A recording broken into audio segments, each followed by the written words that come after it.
Kavita ji, Yes, tell me. is the recording on? Yeah, everything is on. You can go ahead. Okay. Hello and good evening everyone. करीब 2 साल से every week अविरत चलती हुई let's grow together की इस journey के आज के 90th एपिसोड में मैं लीना दोषी आप सभी का हार्दिक स्वागत करती हूँ।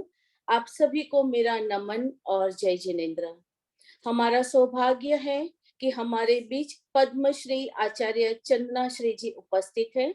आपको और सभी साध्वी जी को मथैण वंदामी। My special gratitude to all the 6 organizations and their members for joining hands in today's event. I humbly appreciate the support of Mr. Praful Bhai Kamdar from Jain Jagruti Center, Mr. Dilip Bhai Mehta from Jain Study Group, Mr. Dilip Bhai Shah from Jaina USA, Dr. Bipin Bhai Doshi from Jain Academy, Mr. Amol Bhai Shah from Jaina India Foundation, Mr. Umesh Bhai Doshi from SZVS Jain Samaj Ahmedabad, and also to Chartered Accountant Kavita Shah for her proactive coordination with this event. My special thanks to all the Virayatan members, brothers and sisters. आप सभी को मेरा प्रणाम और आज के इस programme में आप सभी का मैं तहे दिल से स्वागत करती हूँ। कार्यक्रम का शुभारंभ करेंगे हमारा महामंत्र नवकार मंत्र से और उसकी प्रस्तुति के लिए मैं कविता जी को आमंत्रित करती हूँ।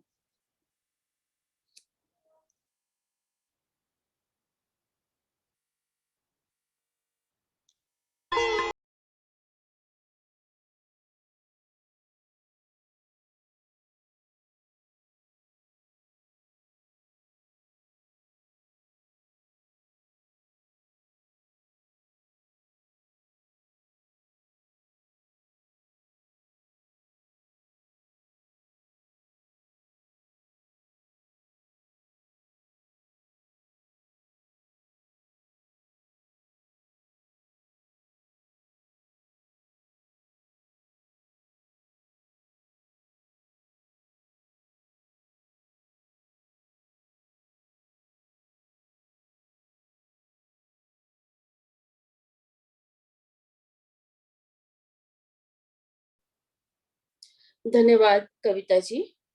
अब मैं साध्वी जी संघ मित्रा जी को मंगलाचरण और भजन के पठन के लिए आमंत्रित करती हूँ।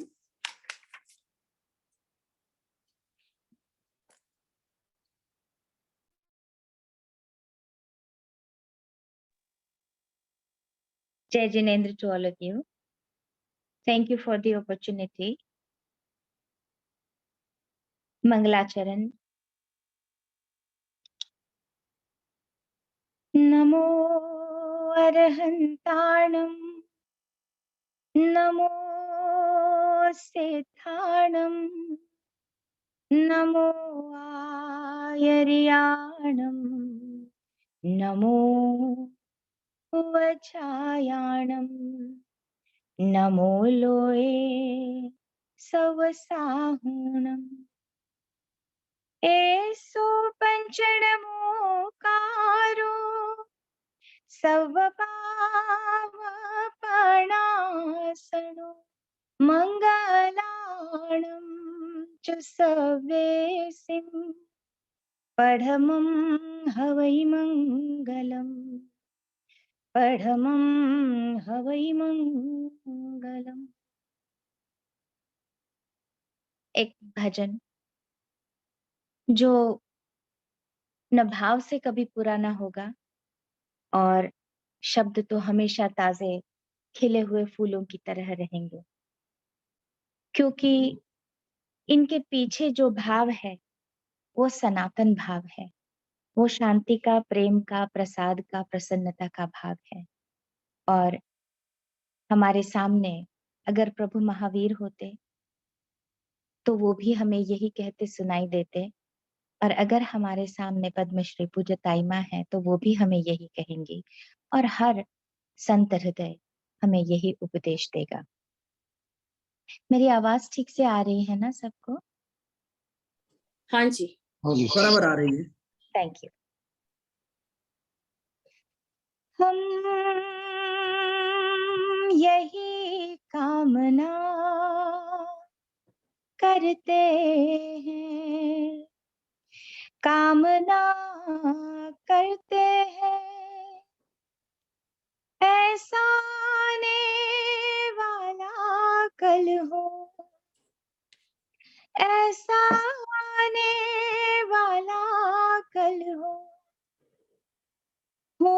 नगर नगर में महावीर, सारी धरती धर्मस्थल हो।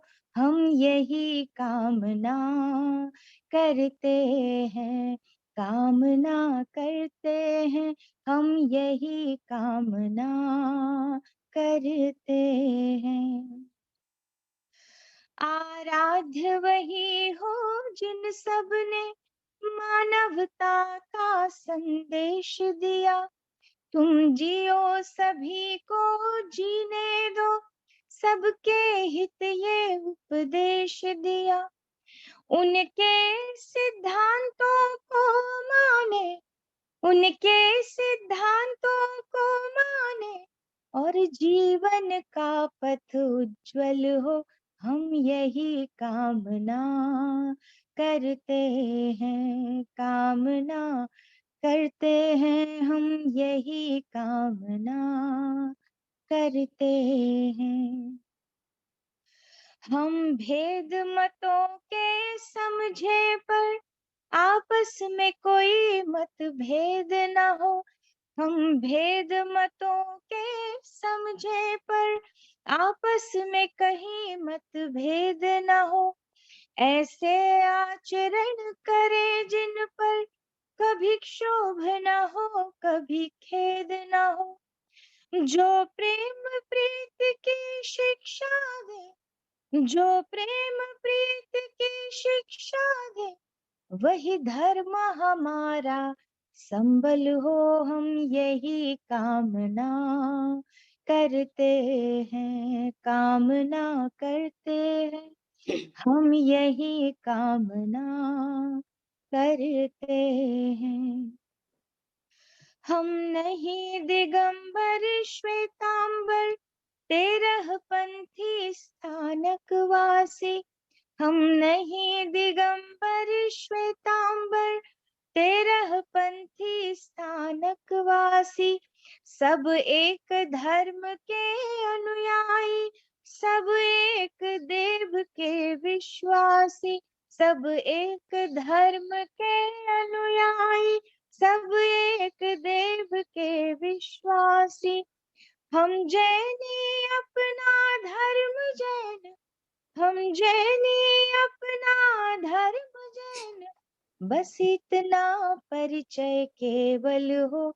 हम यही कामना करते हैं, कामना करते हैं, हम यही कामना करते हैं। चिंतामणि की चिंता न करे, जीवन को चिंतामणि जाने, चिंतामणि की चिंता न करे, जीवन को चिंतामणि जाने, परिग्रह नानावश्यक जोड़े, क्या है आवश्यक पहचाने, क्षण भंगुर सुख के हेतु कभी, क्षण भंगुर सुख के हेतु कभी, नहीं चित्त हमारा चंचल हो। हम यही कामना करते हैं, कामना करते हैं, हम यही कामना करते हैं, कामना करते हैं। बहुत बहुत धन्यवाद। आपने बहुत अच्छा मैसेज वाला भजन और मंगलाचरण हमें सुनाया। Thank you so much Sadhvi ji Maharaj. Now आगे बढ़ते हैं। A senior physician and international Jain scholar doctor Vipin Bhai Doshi जी, जिनके प्रयासों से आज का प्रोग्राम संभव हुआ है, मैं उनको विरायतन और आचार्य श्री जी का परिचय देने के लिए विनती करती हूँ। आप सभी को धन्यवाद, वंदन। सबसे पहले तो आचार्य श्री जी का या तो विरायचंद का परिचय देना, मुझे नहीं लगता है कि यहाँ जो भी उपस्थित है उसको जरूरत है। फिर भी पंचमिया साहब हंस रहे हैं, ठीक है, बराबर है बात। तो सबसे पहले तो आचार्य श्री जी को और सभी साध्वी जी को मंत्रणम वंदामि। मैं मानता हूं कि अगर पूरे विश्व में तीर्थंकर महावीर की सही पहचान किसी ने करवाई हो तो विरायतन है। कई महापुरुषों को हमने पढ़ा है और सबने कहा है कि भाई सम्यक दर्शन के पहले तो धर्म की शुरुआत ही नहीं होती है, लेकिन हमें यह भी जानना चाहिए कि सम्यक दर्शन का एक सबसे बड़ा अंग होता है, उसको हम कॉम्पेशन कहते हैं या तो करुणा कहते हैं। और विरायतन का तो लाइन ही वही है, कॉम्पेशन इन एक्शन। सिर्फ बात नहीं करनी है, सिर्फ सोचना नहीं है, but we have to put really the compassion in action. तो ये जो अनुकंपा की जो बात है वो विरायतन का जैसे मानव की हृदय है। हम जानते हैं कि दुनिया में कई लोग होते हैं जो इतिहास पढ़ते हैं, कुछ लोग होते हैं जो इतिहास लिखते हैं, लेकिन कुछ विशेष व्यक्ति होती है जो इतिहास बनाते हैं। मैं मानता हूं कि आचार्य श्री जी और विरायतन जैन धर्म का एक बहुत बड़ा इतिहास है। जब भी हम आचार्य श्री जी के पास बैठते हैं तो मैं तो हमेशा कहता हूं कि आचार्य श्री जी की जो अमित दृष्टि है ना, वो हमारे जीवन को पुलकित कर देती है। एक मधुर वाणी 5, 10, 15 मिनट भी सुन ले तो हमें इतनी सहायता पहुंचाती है कि उसकी हम कल्पना ही नहीं कर सकते हैं। आचार्य श्री जी के दर्शन से रोम रोम में हर्ष होता है, और जब ये आशीर्वाद मिलते हैं ना तो जीवन तो धन्य ही हो जाता है। ऐसे आचार्य श्री जी के बारे में क्या ज्यादा कहे, लेकिन संक्षिप्त में कहना चाहता हूं कि बात है 1970 की। आचार्य श्री जी ने कुछ ठान ली और प्रभु महावीर की कर्मभूमि राजगृह में जाके प्रभु महावीर के संदेश को पूरे विश्व में पहुंचाने का एक, जैसे कहा जाता है, मिशन हाथ में लिया। देखिए, नया स्थान था, कोई संपर्क नहीं था, कोई पहचान नहीं थी, कोई साधन भी नहीं थे उस जमाने में विरायतन के पास। और ये भी हमको मालूम है कि हमें चोर लुटेरों से भी पाना पड़ा था आचार्य श्री जी का और हमारे साध्वी जियों का। लेकिन इन सब चीज नहीं थी, लेकिन जो था वो आचार्य श्री जी की अमोघ हिम्मत थी, पावन दृष्टि थी, और प्रभु महावीर की जो सेवा, शिक्षा और साधना की बात पूरे विश्व के सामने रखने की एक अदम्य इच्छा थी। और हमेशा आचार्य श्री जी कहते हैं, सेवा और शिक्षा ही साधना है। हम कभी ये भी सोचे कि सपोज आज तीर्थंकर महावीर का जन्म होता तो वो क्या करते। बस यही प्रश्न में विरायतन का पूरा संक्षिप्त जवाब आ जाता है। आज तक विरायतन ने कम से कम 3.5 लाख लोगों को आंख की दृष्टि दी है उसकी हॉस्पिटल के माध्यम से। करीबन 40,000 विद्यार्थियों को ग्रेजुएट किया है, और आज भी इंस्टीट्यूशन के अंदर 6,500 विद्यार्थी पढ़ रहे हैं। ठीक है, पढ़ना तो एक बात है, लेकिन आप सोचिए, कोई भी व्यक्ति या तो कोई भी हमारा विद्यार्थी जो कोई भी ज्ञाति, जाति या तो धर्म का हो सकता है, उसकी जब सुबह होती है शुरुआत तो नवकार मंत्र से होती है। उसकी प्रार्थना के अंदर लोगस होता है। और सबसे बड़ी एक बात बताऊं आपको, ये बच्चे घर पे जाके अगर घर में कोई भी अभक्ष्य चीज आती है या तो मांसाहार होता है, तो इन बच्चों ने उसके माता पिता को मांसाहार से शाकाहार बनाया है। आचार्य श्री का जो मिशन है उसके बारे में हमेशा हमारे अभय भाई कहते रहे कि विरायतन कोई संस्था नहीं है, विरायतन एक विचार है। और ये विचार क्या है कि हमारे जो साधु भगवंत है वो अपनी साधना पे तो रहे, लेकिन एक और अलग कार्य जो साधु संतों को करना चाहिए वो है परोपकार का कार्य। कभी कभी मेरे लेक्चर में मैं यही कहता हूं कि तीर्थंकर महावीर को जब भी केवल ज्ञान प्राप्त हुआ और बाद में जो 40 वर्ष का जो समय था, उस 40 वर्ष में तीर्थंकर महावीर ने क्या किया? अंधश्रद्धा को दूर किया और उपदेश दिया। ये दोनों परोपकार के ही काम थे। तो उसी प्रकार अगर केवली भगवंत परोपकार का काम करते तो श्रवण परंपरा क्यों नहीं कर सकती है? मैं मानता हूं कि जो भी विरायतन के साथ जुड़े हुए, आचार्य जी के साथ जुड़े हुए हैं, उन सबको मालूम है कि विरायतन एक ऐसा विचार है जो समग्र विश्व के अंदर सुख, शांति और अहिंसा का संदेश दे सकती है। आचार्य जी के बारे में जैसे कहे, आज हम कहे कि भाई हमारे पास विरायतन के पास 20 से ज्यादा एजुकेशनल इंस्टीट्यूशन है, अस्पताल है, साधना केंद्र है, लेकिन एक चीज आचार्य जी की मैं बहुत अच्छी लगती है, और यहाँ जो भी लोग बैठे हैं बस ये मंत्र बना ले, जहां जिनालय वहां विद्यालय, जहां जिनालय वहां विद्यालय और वहां चिकित्सालय। अगर भगवान महावीर के संदेश को पूरे विश्व में, जैन धर्म की बात नहीं कर रहा हूं, हमारे एक परम तीर्थंकर की जो बात कर रहा हूं, अगर उसे पहुंचाना है तो विरायतन जैसा या तो ये विचार जैसा कोई भी माध्यम नहीं हो सकता है। इन्हीं शब्दों के साथ आचार्य जी को और आप सबको वंदन करता हूं और विनती करता हूं आचार्य जी को, पूरे समाज को, जैन समाज, ऐसा नहीं कहना चाहता हूं कि आज कहाँ जा रहा है, हम सब लोग जान रहे हैं, लेकिन उसको कौन सी सच्ची दिशा में जाना चाहिए वो दिशा निर्देशक हमें करे। प्रणाम Acharya ji, over to you. Thank you so much Vipin भाई जी। अब मैं पद्मश्री आचार्य चंद्राश्री जी को नम्र विनती करती हूँ कि हमारे आज के विषय जैन समाज की भावी दिशा के बारे में हमारा मार्गदर्शन करें। साथ ही साथ आप सभी से अनुरोध है कि आपका कोई भी प्रश्न हो तो उसे चैट बॉक्स में लिखिए। आचार्य श्री जी के प्रवचन के बाद सभी प्रश्नों को लिया जाएगा। धन्यवाद। सबसे पहले आज जो विश्व में एक महाविनाशकारी लाखों लोगों की जिंदगी के साथ जो खिलवाड़ हो रही है, रूस और यूक्रेन के बीच में, पुतिन और जेलेंस्की के बीच में, उन राष्ट्रपतियों के द्वारा, मैं नहीं कहती हूँ, मैं परिभाषा नहीं करती हूँ कि इसमें कौन गलत है, कौन अपराधी है, कौन सही है।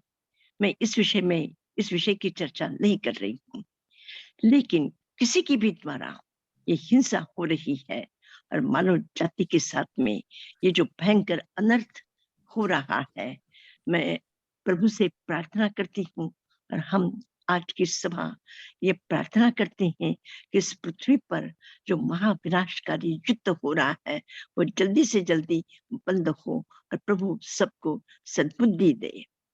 मैं चाहती हूँ कि उन लोगों तक हम पहुंच सके, उन लोगों के लिए हम कुछ काम कर सके, उन लोगों को हम एक विश्वास दिला सके कि हम आपके साथ में हैं, और हम उन लोगों को भी कह सके कि युद्ध ये दुनिया का कोई समाधान नहीं है, संघर्ष कभी कोई समाधान नहीं हो सकता। समाधान अगर हो सकता है तो प्रेम, शांति, सहयोग और शांति, यही समाधान का रास्ता है और कोई नहीं। तो आज की इस प्रार्थना के बाद में मैं अपने विषय पर आपसे बात करना चाहती हूँ। ये मेरी प्रासंगिक बात थी। मेरी आवाज सब तक पहुंच रही है?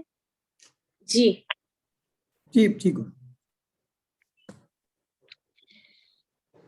जैन समाज, अहिंसक समाज, इस अहिंसा की जो परंपरा हम तक पहुंची है, आज से 2500 वर्ष पूर्व तीर्थंकर महावीर के द्वारा जो एक महत्वपूर्ण संदेश, महत्वपूर्ण बात मानव जाति के लिए दी गई, उसी परंपरा के हम अनुयायी हैं।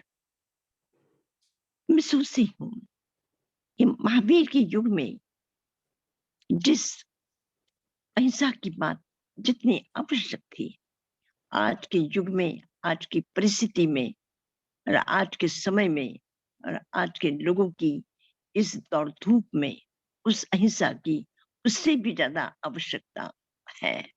तो ऐसी परिस्थिति में उस अहिंसा की बात करने वाला समाज एक जैन समाज, जिसने मनुष्य का ही नहीं पशु पक्षी की सुरक्षा की बात, प्रकृति की सुरक्षा की बात, पानी की सुरक्षा की बात, पेड़ पौधों की सुरक्षा की बात, और इतना ही नहीं, किसी जड़ वस्तु के साथ में भी तुम्हारा कोई ऐसा दुर्व्यवहार न हो, तुम्हारा संपूर्ण जीवन करुणापूर्ण हो, अहिंसक हो, तो अनुकंपापूर्ण हो, इस प्रकार की बात करने वाला अगर कोई समाज इस दुनिया में आज है, तो आप और हम सब अच्छी तरह से जानते हैं कि कुछ लोगों ने मनुष्यों तक रखा, कुछ लोगों ने पशुओं तक रखा, लेकिन तीर्थंकर महावीर ने समग्र विश्व में भूतेषु भूतेषु इस पृथ्वी पर रहने वाले प्रत्येक प्राणी के साथ में मैत्री का संदेश देने वाला अगर कोई है तो तीर्थंकर महावीर है, और उसके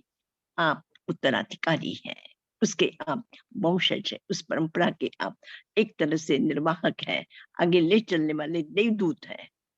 तो मैं ऐसे समय में हमारा जो एक लक्ष्य बनता है, हमारा जो जीवन का एक महत्वपूर्ण एक कहा जाना चाहिए कि रास्ता बनता है, वो क्या हो सकता है, हम क्या कर सकते हैं आज की परिस्थिति में। तो जैसे डॉक्टर विपिन जोशी जो विराजतन के साथ कई वर्षों से एक तरह से विचारों के साथ में, काम के साथ में भी पूरी तरह से एक तरह से दायित्व लेकर के बैठे हैं, तो उन्होंने जो कहा कि विरायतन सेवा, शिक्षा और साधना, इन तीनों की बात कर रहा है, और वह एक अनुकंपा के विचार के साथ ही चल रहा है। तो मैं ये कहना चाहूंगी कि मेरा जो पिछले 50 वर्ष का अनुभव है, मैंने महसूस किया है कि अनुकंपा के द्वारा ऐसे लोग जो अपराधी है, हिंसक है, एक दूसरे का एक तरह से ऐसा कहा जा सकता है कि दुश्मन है, ऐसे लोगों के जीवन में भी जबरदस्त परिवर्तन आया है। लुचवाड़, एक तरह से नक्सलाइट एरिया, जहां रात में नहीं दिन में भी जहां लोगों का जाना आना मुश्किल, उन लोगों के बीच में भी जाकर के उन लोगों के बीच में आत्मीयता के व्यवहार से आज वो पूरा वातावरण एक तरह से अहिंसक बना है। और बिहार तो आप सब जानते हैं कि आज से 50 साल पहले क्या स्थिति थी, और आज जो परिवर्तन आया है, उस परिवर्तन का महत्वपूर्ण कारण बस अहिंसा है, प्रेम है, करुणा है, दया है। लाखों लोगों तक महावीर की इस बात को पहुंचाया है।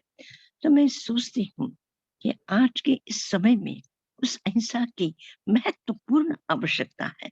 उस आवश्यकता को अगर हम जनता तक ले जाना चाहें, तो मुझे लगता है कि पुतिन को बैठा करके, रूस के प्रेसिडेंट को बैठा करके हम अहिंसा की बात समझाएं, तो मुझे नहीं लगता है वो व्यक्ति आपकी बात को या मेरी बात को या किसी और की बात को वो समझ सकेगा। लेकिन अगर स्कूल के बच्चे हैं, स्कूल के बच्चों तक अगर हम पहुंच सके, स्कूल के बच्चों के पास में इस बात को ले जा सके। मेरा अभी मैं एक आध सप्ताह पहले की बात है कि पालिताना में यहाँ पे अपना स्कूल चलता है, कुछ बच्चे मेरे पास बैठे थे, तो मैं इन बच्चों से पूछा कि तुम बड़े होकर के क्या बनोगे? तो एक बच्चे ने कहा तत्काल में कि मैं पुलिस बनना चाहता हूँ। तो मैंने पूछा उसे कि तुम पुलिस क्यों बनना चाहते हो? बोले कि बस मैं पुलिस बनना चाहता हूँ, बस बनना चाहता हूँ, मैं लोगों को ठीक कर दूंगा। क्या ठीक करोगे कि पीटोगे, मारोगे, तकलीफ दोगे, कोई अपराध करेगा तो उसको जेल में भर दोगे, क्या करोगे तुम?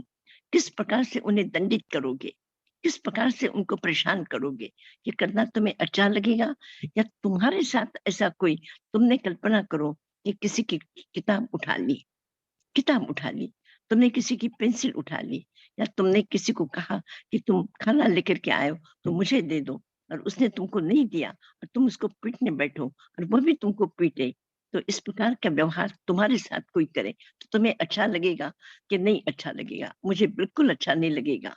वह मेरे साथ अच्छा व्यवहार करे, वही अच्छा लगेगा। तो मैंने कहा कि उस अपराधी के साथ अगर तुम प्रेम से बात करोगे, ये पुलिस का काम हो सकता है कि नहीं हो सकता। तो तुम्हें पुलिस बनना है कि अच्छा टीचर बनना है कि नहीं, अब मैं पुलिस कभी नहीं बनूंगा। मुझे तो इस तरह से किसी को मारना पीटना बिल्कुल अच्छा नहीं लगेगा, किसी को दंडित करना अच्छा नहीं लगेगा, डंडा चलाना मुझे बिल्कुल अच्छा नहीं लगेगा। मुझे तो उसके साथ में अच्छा व्यवहार करना ही अच्छा लगेगा। तो मैंने उससे कहा कि देखो, आज छोटे बच्चों के जीवन में अगर इस प्रकार के संस्कार, वैल्यू बेस्ड एजुकेशन अगर हम दे सके बच्चों के लिए, और मेरा यही उद्देश्य था। बचपन से ही मैं सोचती थी कि जहाँ जिनालय, वहां विद्यालय, हम मंदिर बनाए। मेरा कोई इसके साथ में पूरा समर्थन है कि प्रभु की भक्ति के बिना, प्रभु की श्रद्धा के बिना, प्रभु की आस्था के बिना हम आगे बढ़ नहीं सकते हैं। तो वो प्रभु की भक्ति नितांत आवश्यक है, नितांत आवश्यक है। उस प्रभु भक्ति के साथ में हमारा जो कर्म है, वह कर्म केवल वही तक सीमित न रहे, मंदिर तक न सीमित रहे। जो भगवान ने आदेश, संदेश, उपदेश दिया है, उस उपदेश को हम जनता तक ले जा सके। तो जनता तक ले जाने का उपाय क्या है? तो शिक्षा हमारा सरल मार्ग है, सेवा हमारा सरल उपाय है। तो एक तरह से मैं ऐसा चाहती हूँ कि हम बच्चों के लिए, बच्चों के जीवन के लिए, बच्चों को अगर एक अच्छे संस्कार हम देना चाहते हैं, तो हमारी जो स्कूल है, उन स्कूलों में हम बच्चों के लिए एक अच्छा से अच्छा प्रशिक्षण अगर हम दे सके, और बच्चों के मन में ही अगर हम अहिंसा की भावना जागृत कर सके, तो मेरा विश्वास है कि हम पुतिन जैसे व्यक्ति इस दुनिया में पैदा नहीं कर सकेंगे जो युद्ध के हिमायती हो। आज के इस आणविक दुनिया में जब परमाणु शस्त्र इतनी भयंकर ताकत लेकर के खड़े हैं, ऐसी दुनिया हम कभी नहीं देख सकेंगे। तो अगर ये अच्छे बच्चे, अहिंसक बच्चे, प्रेमपूर्ण बच्चे, वैल्यू बेस्ड एजुकेशन से प्राप्त बच्चे, वो बच्चे जब बड़े होंगे तो दुनिया एक अच्छी दुनिया होगी। तो मैं जैन, इस ये दायित्व जैन समाज का है। जैन समाज को इस काम के लिए आगे आना चाहिए। और मुझे बड़ी प्रसन्नता है, पिछले कई दिनों से मैं ब्राइटन के प्रेसिडेंट अभय फिरोदिया, जिन्हें बहुत बड़ा जैन म्यूजियम में पूना और बॉम्बे के बीच में तलेगांव है, वहां भी बना रहे हैं कि जैन धर्म के इतिहास के संबंध में सारी दुनिया को एक वैज्ञानिक ढंग से अच्छी जानकारी प्राप्त हो सके, उसके लिए वहां वे प्रयत्न कर रहे हैं। और साथ ही उनका एक विचार है कि वैल्यू बेस्ड एजुकेशन के लिए अपने एक अच्छी तरह से जितने भी जैन समाज के द्वारा संचालित स्कूल है, जितने भी हैं, और मैं आप सबसे उपस्थित लोगों से कहना चाहती हूँ कि आपके परिचय में जहाँ जहाँ जैन स्कूल, जैन समाज के द्वारा संचालित स्कूल है, उन स्कूलों की लिस्ट आप स्वयं करें, और जितनी भी जानकारी आपके पास में है, उन स्कूलों के कार्यकर्ताओं की सूची, उनके टेलीफोन नंबर, उनके एड्रेस आप विरायतन के पास भेजने की व्यवस्था करें। डाका जी बैठे हैं, डाका जी के पास भिजवा दीजिए, कि उनकी डॉक्टर विपिन दोषी के पास भिजवा दीजिए, जय के पास भिजवा दीजिए। तो इससे उन स्कूलों के अध्यापकों के पास उनको हम सूचना दे सकेंगे, उनके कार्यकर्ताओं को ये हम कह सकेंगे कि आपके पास में जितने भी अध्यापक हैं, उन लोगों को कुछ समय के लिए कि हम उस अहिंसा का, हम धर्म की बात न करें, हम महावीर की उस अहिंसा की बात का, और जीवन का किस रूप में, जीवन का आचरण किस रूप में हो, इस विषय में हम टीचर्स लोगों को हम ट्रेनिंग देंगे। तो अभय भैया ने पूरी तरह से उस ट्रेनिंग देने की, और उन लोगों को शिक्षित करके उन लोगों को वापिस अपने स्थान पर भेजने की व्यवस्था का दायित्व उन्होंने लिया है।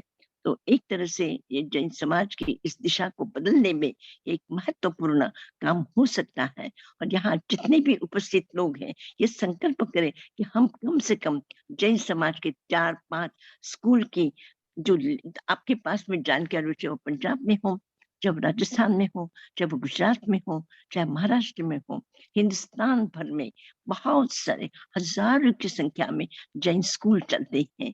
लेकिन वो जो सामान्य स्कूल चलता है, लेकिन उसके साथ में हमें केवल धर्म की बात ना करके जीवन किस प्रकार से जिया जा सकता है अहिंसक ढंग से, जो पशु से प्रेम करना जाने, प्रकृति से प्रेम करना जाने, मनुष्य से प्रेम करना जाने और उसके जीवन का किस प्रकार का आचरण हो, तो इसका एक पूरा कोर्स तैयार करेंगे और वो कोर्स टीचर्स लोगों को अपने ट्रेनिंग देंगे। जहाँ नवल विरायतन है, विरायतन राजगीर है, कुछ विद्यापीठ है, वहां पर अपने टीचर्स को रखेंगे और टीचर्स लग आएंगे, टीचर्स पढ़ाएंगे, सात्विक भी उसमें सपोर्ट करेंगे। तो एक तरह से ऐसे टीचर्स लोगों के माध्यम से हम महावीर की उस बात को, अहिंसा की बात को जन जन तक पहुंचाने का एक बहुत बड़ा काम कर सकेंगे।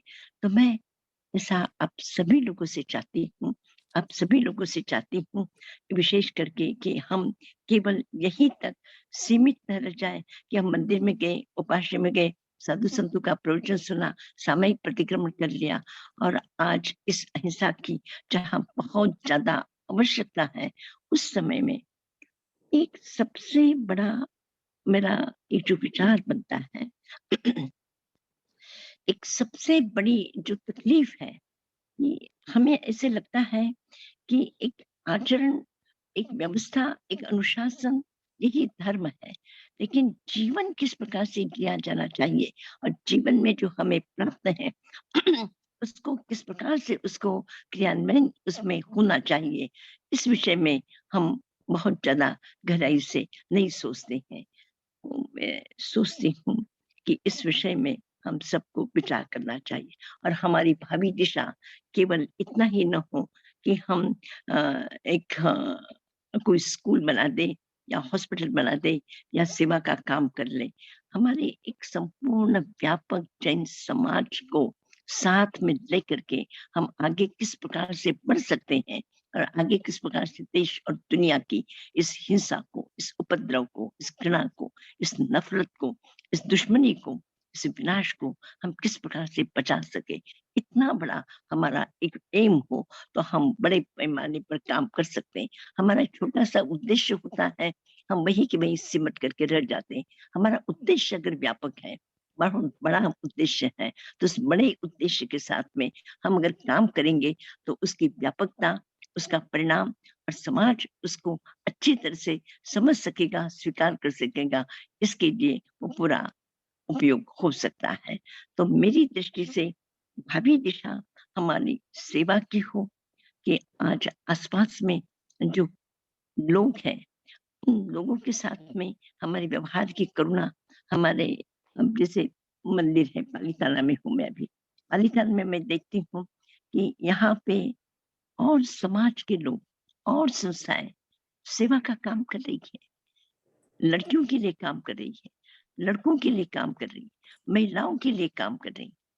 और ऐसे समय में हमारे यहाँ पे हजारों की संख्या में लोग आते हैं, आकर के मंदिर में चले जाते हैं, यात्राएं करते हैं। मैं फिर कहती हूँ कि मैं मंदिर का, यात्रा का मैं बिल्कुल समर्थक हूँ, लेकिन उसके साथ साथ में जैसे और लोग कितनी बड़ी सेवा का काम आसपास में यहाँ पे कर रहे हैं। मैं आई हूँ तब से कई लोग मुझे यहाँ पे मिले हैं कि जो कह रहे कि हम ये काम कर रहे हैं, ये काम कर रहे हैं, ये काम कर रहे हैं, लेकिन जैन समाज की तरफ से एक भी ग्रुप ऐसा आकर के मुझे नहीं मिला कि हम सामाजिक क्षेत्र में इस काम को हम कर रहे हैं। बाहर के लोग आकर के कर रहे हैं, लेकिन यहाँ के जैन समाज के द्वारा कोई काम समाज का नहीं हो रहा है। और ये पालीताना मंदिरों का गांव है, गांव में मंदिर नहीं, मंदिरों का गांव है। और इस तरह से इतना सैकड़ों वर्षों से लाखों लोगों की श्रद्धा का केंद्र यहाँ पे अगर देखा जाए तो हम जनता के लिए, यहाँ के लोकल पब्लिक के लिए हमारा कोई प्रयास नहीं है, हम कुछ काम नहीं कर पा रहे हैं। तो मैं सोचती हूँ कि जैन समाज को बहुत गहराई से सोचना होगा कि हमने हजारों वर्षों की इस किन परिस्थितियों में से, किस संघर्ष में से इस धर्म को, इस विचारों को सुरक्षित रखा है। आसान नहीं है।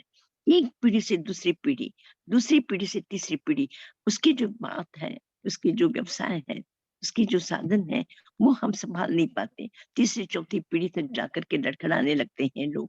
तो आज 2500 वर्ष, मतलब कितनी पचासों पीढ़ियां गुजर चुकी हैं, उस महावीर के विचार को हम संभाल करके रख रहे हैं। तो निश्चित रूप से वह एक बहुत अपूर्व संपदा है।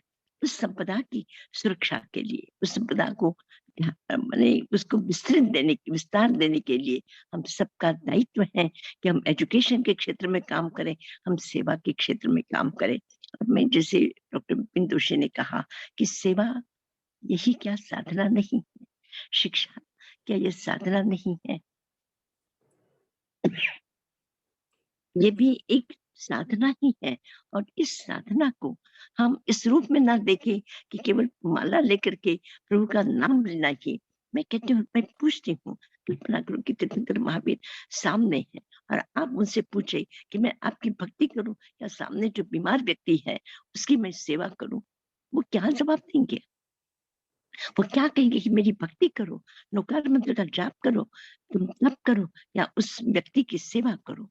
और कहा है भगवान ने, अगर तुम सेवा करोगे तो मेरी तरह बनोगे, किसी को उपयोगी बनोगे तो तुम मेरी तरह बनोगे।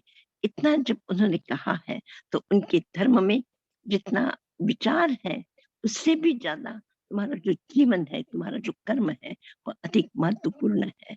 तो आज मैं अपनी बात थोड़ा सा सर्दी होने से मेरी आवाज में वो स्पष्टता नहीं है, फिर भी मैं प्रयत्न कर रही हूँ कि अपनी बात को मैं आप तक पहुंचा सकूं कि विरायतन जो है वो एक अपने 50 वर्ष के अनुभव के साथ आपके सामने खड़ा है। आप देख सकते हैं, आप राजगीर जाकर के देख सकते हैं, आप बिहार पावापुरी जाकर के देख सकते हैं, आप लिछवाड़ जाकर के देख सकते हैं, जखनिया जाकर के देख सकते हैं, आप रुद्राणी जाकर के देख सकते हैं, आप हरिपुर जाकर के देख सकते हैं, आप पालीताना आकर के देख सकते हैं। सबसे बड़ी बात, आपका पड़ोसी राष्ट्र नेपाल, वहां पर भी जाकर के उनके बच्चों के, उनके संस्कार, उनके विचार, उनके शब्द, उनका जीवन अगर आप देखेंगे तो आपको लगेगा कि आपके अपने परिवार के बच्चों से भी ज्यादा ये संस्कारी, शिक्षित और अच्छे विचार और अच्छे आचरण वाले ये बच्चे हैं।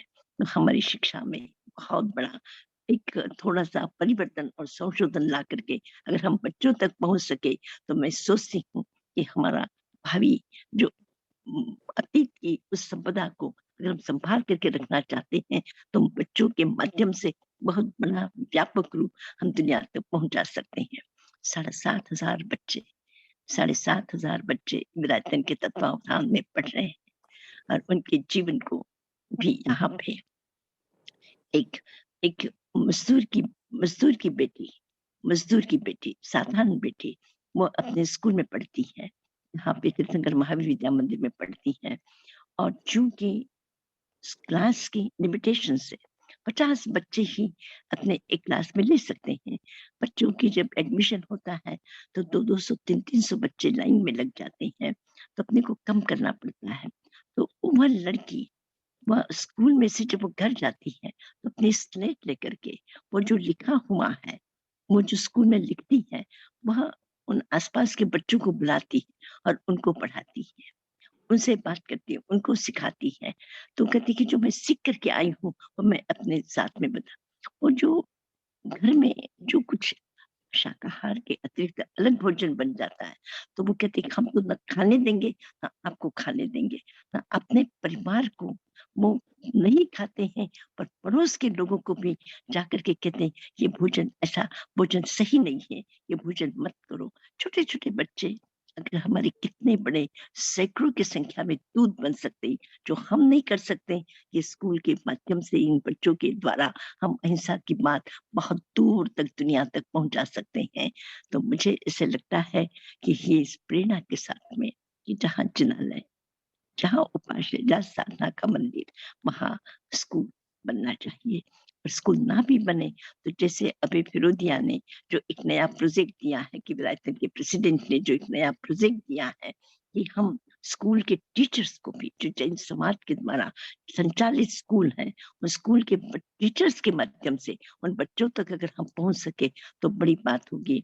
मैं डॉक्टर विपिन जोशी से आग्रह पूर्वक कहती हूँ कि आपका बहुत बड़ा जैन समाज के साथ में संपर्क है, तो ऐसे ऐसे स्कूल जो किसी के नाम से हो, किसी के नाम से हो, लेकिन जैन समाज के द्वारा अगर संचालित है, तो ऐसे स्कूलों की एक सूची बना करके आप विरायतन के पास, खास करके प्रेसिडेंट साहब के पास, दादाजी के पास, जय के पास, डॉक्टर विपिन जोशी के पास भिजवा दे, तो उसके आधार पर हम उन लोगों से, उनको लोगों को बुला करके आगे इस काम को किस प्रकार से बढ़ाया जा सकता है, इसमें आप लोग सहयोगी बनेंगे। भावी दिशा, तो मैं तो सोचती हूँ कि इस अहिंसा के बिना दुनिया का अस्तित्व नहीं है। दुनिया को जीना है, दुनिया को सुरक्षित रखना है, हमें प्रेम से अच्छी तरह से रहना है, तो इसका एक ही उपाय है जो तीर्थंकर महावीर ने कहा था आज से 2500 साल पहले पावापुरी की अंतिम धर्म सभा में।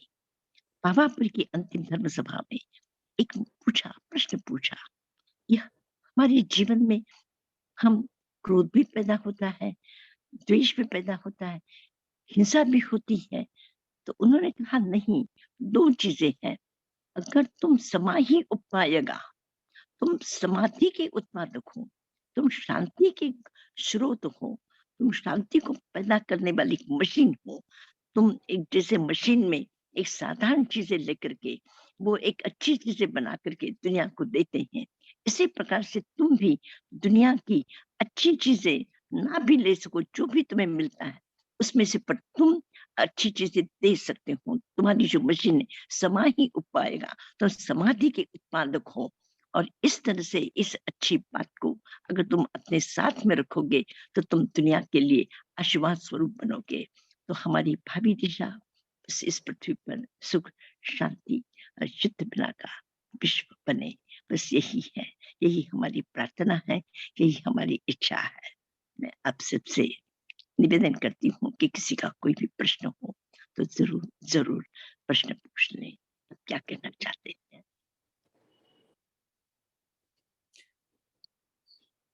बहुत बहुत धन्यवाद। बहुत आई ओपनिंग एंड थॉट प्रोवोकिंग आपने प्रवचन दिया, और ये आपकी बातों से स्पष्ट उभर के आता है कि भगवान महावीर का संदेश हमें आगे तक और पहुंचाना है तो जैन समाज में और जागृति लाना जरूरी है, समाज को और जागरूक होना जरूरी है। आपकी 2-3 बातें तो मुझे बहुत अच्छी लगी, जहाँ जिनालय वहाँ विद्यालय एंड चिकित्सालय। बहुत बहुत धन्यवाद आचार्य श्री जी आपका। और let me check the check box. Check box में अभी कुछ आया नहीं है, तो मैं समझ रही हूँ कि चेक बॉक्स में अगर किसी के सवाल है तो प्लीज डालिए। Reena ji, so I have हाँ जी। disabled the chat now. Everyone is can chat. I have just put in started. या आई सॉ इट। या चेक बॉक्स थोड़ा डिसेबल किया था, अभी एनेबल कर दिया है, तो जिनके भी सवाल है प्लीज हैंड रेज मत करें, आप चेक बॉक्स में लिखें तो हम पढ़ के आपके सवाल पूछ सकते हैं। मैं 1-2 लोगों के हैंड रेज देख सकती हूँ, आप please type in a chat box.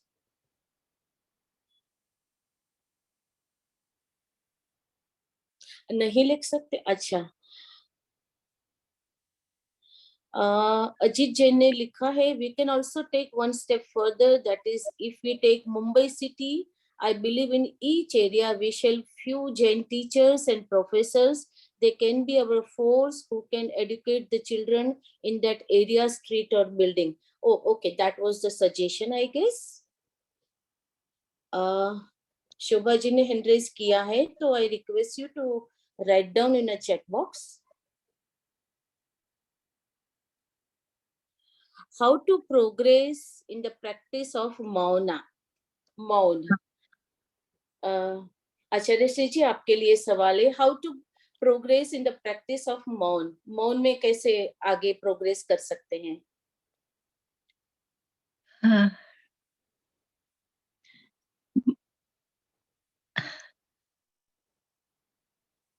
बस मैं अभी एक दिन पहले मैंने संघमित्रा जी से कहा था कि मौन रखना बहुत आसान है, बहुत आसान है, मत बोलो। कभी गुस्सा आ जाए तब भी हम किसी से बात नहीं करते हैं। तो मौन कोई साधना नहीं है, मौन कोई बहुत बड़ी साधना नहीं है। जैन परंपरा में मौन का कहीं पर भी किसी भी प्रकार से कहीं उल्लेख नहीं है। और तीर्थंकर महावीर अपने जीवन में घंटों घंटों तक बोले हैं। प्रहर प्रहर मतलब एक प्रहर का मतलब होता है 3 घंटा। और जब समोषण होता था तो एक प्रहर तीर्थंकर महावीर के प्रवचन के बाद में सुधर्मा स्वामी एक प्रहर और प्रवचन। तो एक तरह से उन्होंने कभी भी मौन रखने की बात नहीं की। जो वो साधना कर रहे थे, कोई साथ में था ही नहीं जिससे उन्हें बात करने की जरूरत थी, तो वह एक अलग समय है। लेकिन साधना की पूर्णता के बाद में उन्होंने कभी मौन रखा है ऐसा एक भी उदाहरण, एक भी घटना किसी को भी नहीं कहा कि तुम मौन रखो। न गौतम से कहा, न कभी सुधर्मा से कहा, न किसी धन्ना शालिभद्र को कहा, न जम्बू स्वामी को कहा कि तुम मौन रखो। मौन नहीं है, मौन नहीं। मौन की बात छोड़ दो, मुझे भी समझ में नहीं आता। मैं कहती हूँ वाक संयम, वाणी का संयम, कितना बोलना है, कैसे बोलना है, क्यों नहीं बोलना है। शब्दों को हम एक तरह से किसी भी व्यक्ति को, जैसे मैं सोचती हूँ कि आमतौर पर देखती हूँ कि घर में आदमी काम करता है, कोई भी घर में एक आदमी काम करता है, उसने 2-3 दिन उसने देर कर दी कि उसका समय 8 बजे का है, वो 8:30-9 बजे आता है। तो उसे पूछे तुम क्यों देर से आए, तुम टाइम पर क्यों नहीं आते हो? तो वो कहेगा कि मैं गाड़ी नहीं मिली, मेरे परिवार में बीमार था, मुझे रास्ते में किसी ने मुझे रोक लिया, किसी काम के लिए रोक लिया। आपको उसका उत्तर सुनकर के चुप बैठना पड़ता है।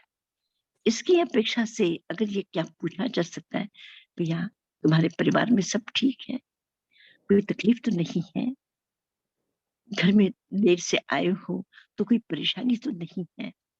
तो वो जो हमारे शब्द है, भाषा संयम, मैं कहती हूँ कि वाणी का संयम मौन से भी ज्यादा महत्वपूर्ण है, मौन से भी ज्यादा महत्वपूर्ण है। कितना बोलना है, कब बोलना है, कब नहीं बोलना है, इस वाणी के संयम को, वाणी के संयम को इन्होंने संयम और गुप्ती 2 शब्द है। संयम कि गलत काम की तरफ में जाओ मत, गलत मत बोलो।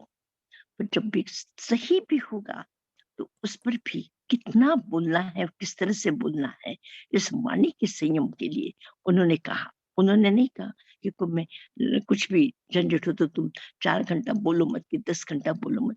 क्या है ये निष्क्रियता? आपके पास शब्द हैं, उसका उपयोग कर लीजिए, पर वह उपयोग ऐसा कर लीजिए जो जिससे दूसरों को खुशी हो जाए, दूसरों को समाधान प्राप्त हो, तुम्हें भी वो बात बोल करके तुम्हारा जीवन भी खुशी से भर जाए। इस प्रकार की भाषा बोलो, ऐसे शब्द ना बोलो। मौन की बात तो जिसको करना है, नहीं बोलना है, उसकी खुशी की बात है, मैं उसको रोकती नहीं हूँ। लेकिन मैं कभी भी किसी को भी मौन रखने के लिए मैं आग्रह नहीं करती हूँ कि तुम्हें 2 घंटा करना है तो 10 घंटा करो, 4 घंटा करो। मैं उसके लिए नहीं कहूँगी, मैं कहूँगी कि दिन भर में जो भी अनावश्यक हो, वो नहीं बोलना है। अगर आवश्यक कोई प्रश्न पूछे तो उसका जवाब दो। अगर नहीं कोई प्रश्न करता है तो अनावश्यक दाल भात में मुसलसल बनने की जरूरत नहीं है। तो वाणी का संयम ये ज्यादा जरूरी है, वाणी की गुप्ती ये जरूरी है, पर मौन इस पक्ष में मैं बिल्कुल नहीं। बहुत बढ़िया बात बताई आपने। एक और सवाल है डॉक्टर प्रकाश जोशी का, is some flexibility possible in Jainism as per advance lifestyle? कुछ परिवर्तन तो हमें समय के साथ में करने ही होंगे, कुछ परिवर्तन आवश्यक है। और कुछ परिवर्तन इसलिए भी आवश्यक है कि कुछ परंपराएं जैसे जैन धर्म के साथ में जुड़ गई है, तो वो परंपराएं किसी परिस्थिति के कारण जुड़ी है, तो परिस्थितियां बदल चुकी है। तो हमारे में इतनी, जैसे कि भगवान महावीर ने कहा था कि तुम अपनी बुद्धि का प्रयोग करना, सोही उज्जूय भूयस्स तमो सिद्धस्य चित्तै। जो धर्म है वो एक शुद्ध विचारों के साथ में उसकी स्थापना होनी चाहिए। ऐसे ही किसी ने कह दिया, ऐसा नहीं होना चाहिए। और प्रज्ञा के पन्ना समीक्षे दम, धर्म की प्रज्ञा से समीक्षा करो, तुम ज्ञान से उसकी समीक्षा करो, समीक्षा करके उसका आचरण करो। समीक्षा करनी होगी। समय बदल जाता है, देश काल बदल जाता है, बदली हुई परिस्थितियों में हमारे कुछ नियमों में हमें संशोधन करना ही होगा। और किया है, नहीं किया ऐसा नहीं, परंपरा से काफी परिवर्तन हुआ है, अनेक परिवर्तन हमने किए हैं और अनेक परिवर्तन की आज भी बहुत बड़ी संभावना है। हम नियम का तो पालन कर लेते हैं, लेकिन उसके आगे पीछे उस नियम की आत्मा वो तो मर गई है। इसे मैं कहूँ कि पानी को गर्म करने की पीने की बात है, गर्म करके पीने की बात है। क्यों पानी को गर्म करके पीते हैं? स्वास्थ्य की दृष्टि से गर्म पानी अगर पीना है तो मैं उसके संबंध में एक शब्द भी नहीं बोलती हूँ। स्वास्थ्य के लिए ध्यान रखना आवश्यक है, लेकिन धर्म की दृष्टि से पानी को गर्म करके पीना क्यों पीना है? पहले कुछ पानी का पहले तो गृहस्थ को गर्म पानी पीने के विधान की कहीं कोई चर्चा नहीं है, कहीं चर्चा नहीं है। कहीं पर भी किसी ने भी गर्म पानी पीने का व्रत भगवान महावीर से लिया है, ऐसा एक भी उदाहरण ग्रंथों में उपलब्ध नहीं, शास्त्रों में उपलब्ध नहीं है। लेकिन जैसे साधु को अचित जल लेना है, लेकिन पानी को जब गर्म करते हैं तो हमारी एक इंद्रिय की अहिंसा, जो गृहस्थ के द्वारा भी वो संकल्प या हिंसा, वो तो है ही कि पानी के जीवों को पहले उबालो, फिर उसको मारो, उसको तकलीफ दो और फिर उसको पीवो। तो धर्म कहाँ हुआ? अगर आज का कोई प्रश्न करता है तो उस प्रश्न को हमें समझना होगा, उसका उत्तर खोजना होगा और उसका उत्तर खोज करके उनके समाधान की दिशा में हमें परिवर्तन करना होगा। तो धर्म के इन परंपराओं में, मान्यताओं में बहुत सारी चीजें हैं। मैं आचार के संबंध में भी हमारी जैसे बहुत सारी चीजें, मैं किस बात का उल्लेख करूं कि जैसे हमारी शरीर की शुद्धि, और शरीर की शुद्धि के संबंध में कि उपवास करना है, 8 उपवास करने हैं, 15 उपवास करने और ब्रश नहीं करना है। तो पहले तो 3 दिन से अधिक उपवास का विधान गृहस्थ जीवन में कहीं शास्त्र में एक भी प्रमाण नहीं है कि किसी ने 3 दिन से अधिक कोई उपवास किए हो। लेकिन आज इतने उपवास करते हैं, इतने उपवास करते हैं और ब्रश नहीं करेंगे, ब्रश नहीं करेंगे। तो इस एक तरफ में आप लोगस्य के पाठ में बोलते हैं आरोग्यम, प्रभु तुम मुझे आरोग्य दो। भगवान के पास जाकर के सबसे पहले स्वास्थ्य के लिए प्रार्थना करते हो कि आरोग्य दो, मुझे बुद्धि दो, ज्ञान दो, मुझे लाभ दो, मेरे जीवन की आवश्यकता है उसको दो। और समाधि उत्तमम, और फिर बाद में समाधि मांगी है।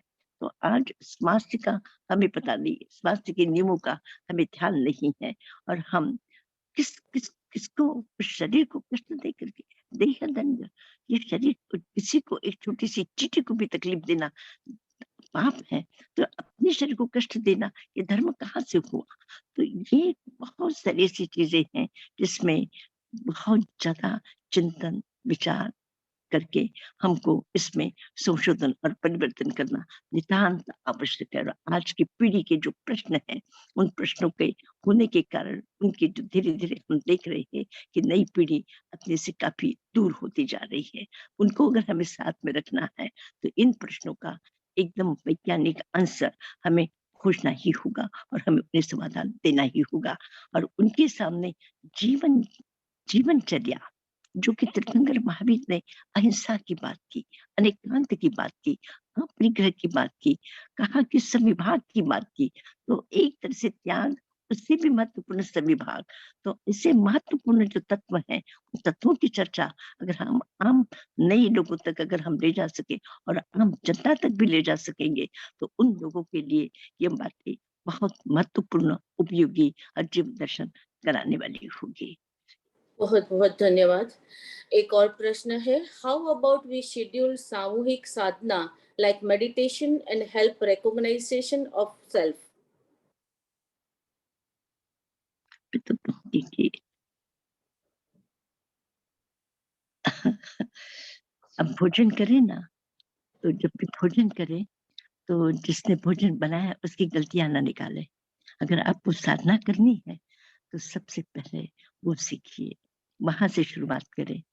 अगर आपके साथ कोई अनुचित व्यवहार करता है तो उसको डांटे नहीं, उसको उसको उसके साथ उसका अनादर ना करें, उसका तिरस्कार ना करें, उसको प्रेम से करें। ये जो है जीवन के छोटे से छोटे व्यवहार, जीवन का छोटा से छोटा काम, कभी भी ये काम मेरा नहीं है, ये काम मेरा नहीं है, ये काम उसका है। कोई भी काम कहीं पर भी हमारे जीवन की छोटी सी भी उपयोगिता अगर किसी के लिए हो तो उस जीवन का हम वहां पे उसके उपयोगी बन करके अगर हम खड़े हैं तो मैं सोचती इससे अपने फिर वो साधना की जो ऊंचाई है, वो साधना की जो शांति है, हम कहीं न कहीं किसी से लड़ाई करके, झगड़ा करके, कुछ अपशब्द बोल करके फिर हम ध्यान करने बैठेंगे, वो ध्यान नहीं लगेगा, वो ध्यान वही होगा जिन शब्दों को आप बोल कर के आए या सुन कर के आए, जो आपने कचरा अपने आस-पास में इकट्ठा करके रखा है, वो कचरा ही आपको याद आता रहेगा, आप साधना नहीं कर सकेंगे। अपनी जीवन की पवित्रता, जीवन सुंदर, जीवन प्रेमपूर्ण, अहिंसा, संगीतमय जीवन, संगीतमय जीवन।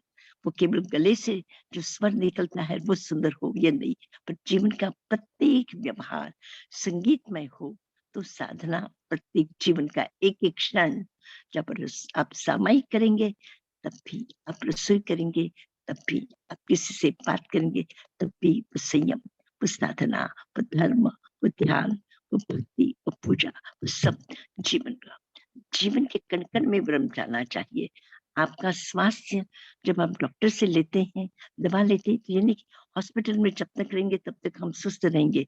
सुबह जब उठेंगे 2 घंटा हम सुस्त रहेंगे, फिर बाहर जैसे भी ऐसे नहीं होता। दवा लेने के बाद में पूरा जीवन, पूरा दिन, पूरी रातें, पूरा समय हमारा स्वस्थ हो। तो अगर आपने ध्यान करना है, तो आपने अपने अच्छे विचारों के द्वारा अपने जीवन को एक परिष्कृत कर लिया है, तो आपका हर क्षण साधना बनेगा, हर क्षण साधना बनेगा। ये केवल कुछ समय के लिए साधना से आपको तृप्ति नहीं होगी, आपका जीवन आनंदपूर्ण बने।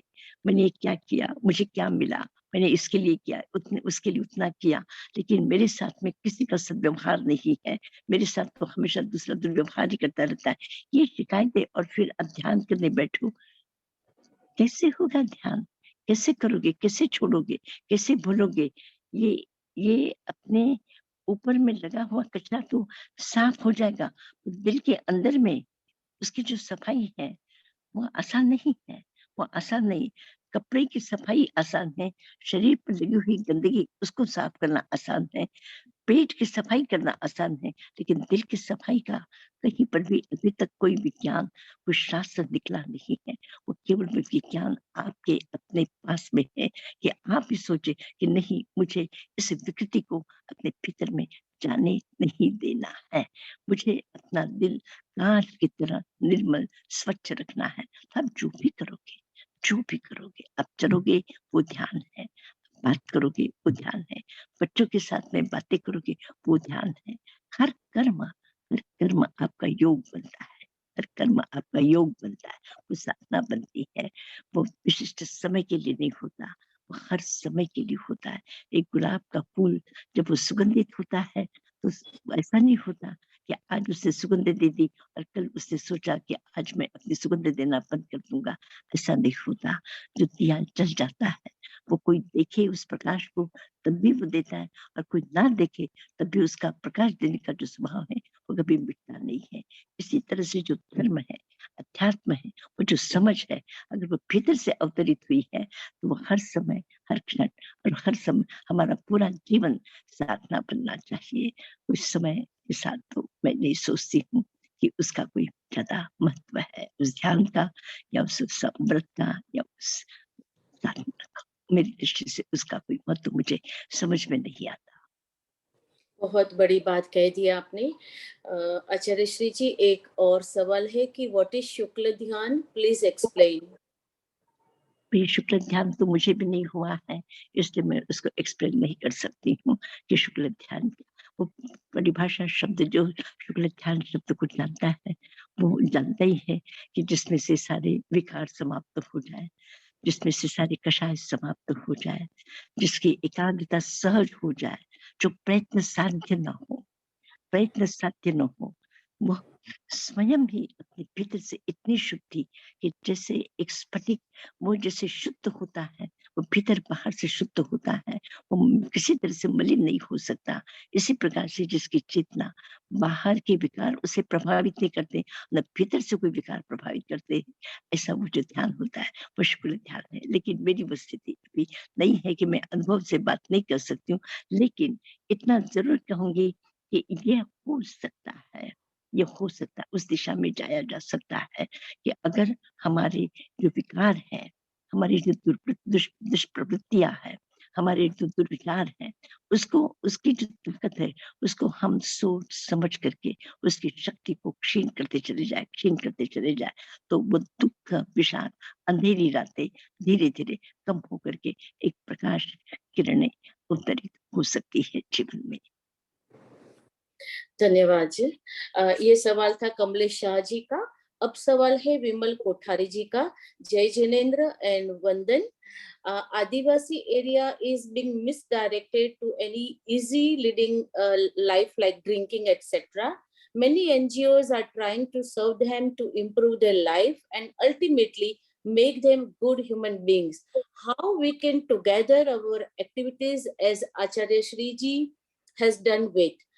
I understand with Ekal Vidyalay Foundation. Kindly guide Vimal Kothari. Literally बहुत लोग काम कर रहे हैं इस दिशा में, बहुत लोग काम कर रहे हैं, और इस जो काम कर रहे हैं उन लोगों में हम किसी तरह से जो काम करता है उसके साथ सहयोगी और सहभागी बन करके और प्रेम और सम्मान के साथ में उसके साथ में जुड़ जाए, यह हमारे लिए और उन लोगों के लिए भी बहुत अच्छी बात होगी। तो जो भी करे जैसे भी करे, मैं भी यहाँ पे पूरी कोशिश करती हूँ कि जो जहाँ लोग ना पहुंच सके, चाहे वो पावापुरी हो, चाहे वो लिछवाड़ हो, चाहे वो नेपाल हो, चाहे वो कच्छ हो, चाहे वो गुजरात हो, जो देहातों में उन लोगों तक जब अभी तक कोई पहुंच नहीं सका है, उन लोगों तक अगर हम पहुंच सके और उनके जीवन को सरल थोड़ा बना दे, उनको थोड़ा संस्कार अगर हम दे दे, तो हमारे लिए अच्छी बात होगी। जो लोग एकल विहार, वो जो एकल विद्यालय जो करते हैं, मैंने उनको देखा है, वे बहुत अच्छा कर रहे हैं, बहुत मेहनत कर रहे हैं और ऐसी जगह पे जाकर के काम कर रहे हैं। तो मैं सोचती हूँ कि जैन समाज को इस क्षेत्र में और आगे आना चाहिए, क्योंकि अहिंसा उनके उठते बैठते हर जगह पे चलने में, उठने में, बैठने में, हर जगह पे अहिंसा की बात करते हैं। तो व्यवहार में है, लेकिन आचरण में नहीं। हमारे जीवन की प्रवृत्ति में हम अहिंसा की बात करते हैं, लेकिन हमारा जो आचरण जो दूसरों के साथ में है, उस आचरण में हमारी अहिंसा अभी परिपक्व होकर के बाहर में प्रकट नहीं हुई है। जैसे क्रिश्चियन लोगों ने आज पालीताना जैसी जगह में क्रिश्चियन लोगों के स्कूल है। पालीताना जैसे यहाँ कितने हजारों लाखों लोग जैन आते हैं, और मैं आलोचना नहीं कर रही हूँ, लेकिन एक वास्तविकता है कि इतनी बड़ी जैनों का तीर्थ है। अभी तीर्थंकर महाविद्या मंदिर पिछले 3 साल से बना है, जिसमें 350 बच्चे पढ़ रहे हैं और सभी जाति के पढ़ रहे हैं, सभी वर्ग के लोग पढ़ रहे हैं। तो वो एक बात अलग है, लेकिन इसके पहले पालीताना जैसी जगह में एक भी स्कूल नहीं, बच्चों तक हम पहुंच नहीं पा रहे।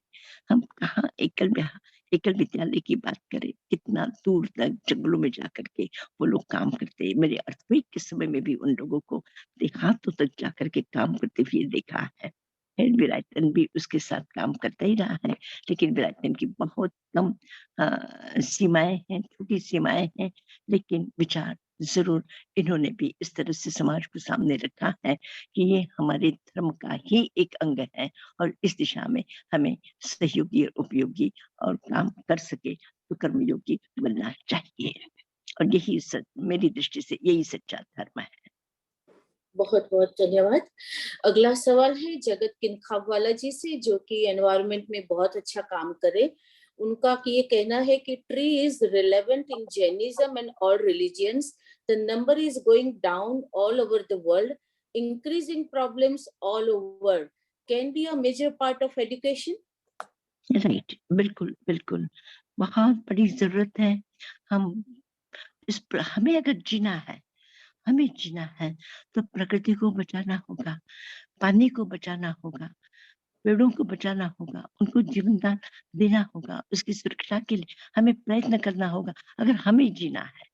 और मनुष्य को इस पृथ्वी पर जीना है तो प्रकृति के सहयोग के बिना, वृक्षों के ऑक्सीजन के बिना हम जी नहीं सकेंगे। हमारी लीना जी, यह एक आप इस बात को बहुत अच्छी तरह से समझते हैं और हम प्रत्येक व्यक्ति समझता है कि ऑक्सीजन अगर आता है, जो हमारे जीवन का मूल सूत्र है, वो पेड़ों के कारण आता है। पेड़ हमें जीवन दान देते हैं, तो वो जो जीवन दान देते हैं उसकी सुरक्षा का दायित्व हम पर भी है। मैं तो इस पक्ष में हूँ कि प्रत्येक व्यक्ति को जीवन में कम से कम जितनी वो ऑक्सीजन का उपयोग करता है, लकड़ी का उपयोग करता है, खाने पीने में वनस्पति का उपयोग करता है, तो उसको अपने जीवन में कम से कम 10 पेड़ तो लगाने ही चाहिए। प्रत्येक व्यक्ति को 10 पेड़ तो लगाने ही चाहिए। और विराटन में हजारों पेड़ लगे हैं, हजारों पेड़ लगे हैं। मैं हर जगह, जहां भी जगह छोटी सी भी खुली खाली जगह देखती हूँ कि आप पेड़ लगाइए, आप पेड़ लगाइए। मैंने खुद पेड़ लगाए हैं। मैं खुद पेड़ लगाने में विश्वास करती हूँ कि प्रकृति को बचाना है तो पेड़ों को सुरक्षित रखे बिना और कोई उपाय नहीं है। वो जो वृक्षारोपण है, यह हमारे लिए धर्म की तरह ही, भगवान की पूजा की तरह, प्रार्थना की तरह, यह भी उतना ही आवश्यक है। यह हमें लोगों को कहना होगा, हमें बताना होगा कि जितनी प्रार्थना आवश्यक है उतना ही पेड़ लगाना उतना ही आवश्यक है। और प्रार्थना की जगह अगर तुम पेड़ लगा लोगे तो भगवान को प्रार्थना और ज्यादा मान्य होगी, और ज्यादा मान्य होगी। बहुत बहुत धन्यवाद।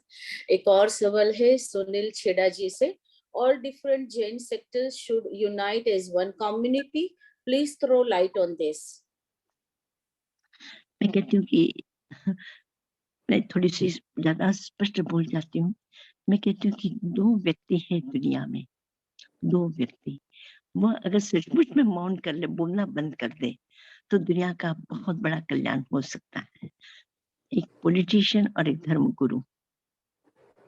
एक पॉलिटिशियन और धर्मगुरु, अगर ये दोनों ही व्यक्ति अगर मौन हो जाए तो दुनिया के बहुत सारे उपद्रव एकदम शांत हो सकते हैं। सुनील जी, मैं आपसे कहूंगी कि आप जो कह रहे हैं, आपका प्रश्न क्या है आपका, सुनील जी का?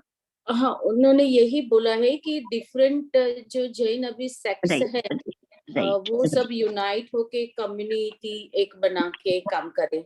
हम कभी भी एक किसी, क्योंकि ये जो धर्म गुरु है वो एक होने नहीं देंगे। मैं आपसे कह रही हूँ कि आप चाहेंगे भी तो आपके धर्म गुरु आपको एक होने नहीं देंगे। जनता चाहे कि दुनिया एक हो जाए, तो ये जो नेता है ये नहीं एक होने देंगे। जैसे उनकी बात थोड़े से दिमाग में से अलग निकाल दो और हम सब समाज मिल करके अगर हम कुछ काम हाथ में ले ले कि हमें मिल करके काम करना है। मैं 50 साल से काम कर रही हूँ। इस 50 वर्षों से विरासतन जो है, इसमें डेराबसी, स्थानकवासी, दिगंबर, तेरापंथी और जो इस धर्म को नहीं मानते, ऐसे लोग भी इस संसार के साथ में सैकड़ों की संख्या में जुड़े हैं, सैकड़ों की संख्या में। हमने कभी भी धर्म की कोई बात नहीं की। हमने करुणा की बात की, हमने अनुकंपा की बात की, हमने सहयोग की बात की और उस बात को लेकर के हम सब साथ में बैठे हैं। तो 1000 मेंबर अलग अलग पंथ और परंपराओं के हैं, लेकिन कभी भी विरासतन में पंथों को, संप्रदायों को, मान्यताओं को लेकर के कभी मतभेद हुआ हो, एक छोटी सी भी घटना नहीं है। एक छोटा-सा भी कोई प्रसंग नहीं है कि जिसने कभी किसी धर्म, पंथ, संप्रदाय की कभी आलोचना की हो। आप काम नहीं करते हैं और आप एक होना चाहेंगे तो होने नहीं देंगे। आप काम करना शुरू कर दीजिए, आपके भेद अपने आप भूल जाएँगे।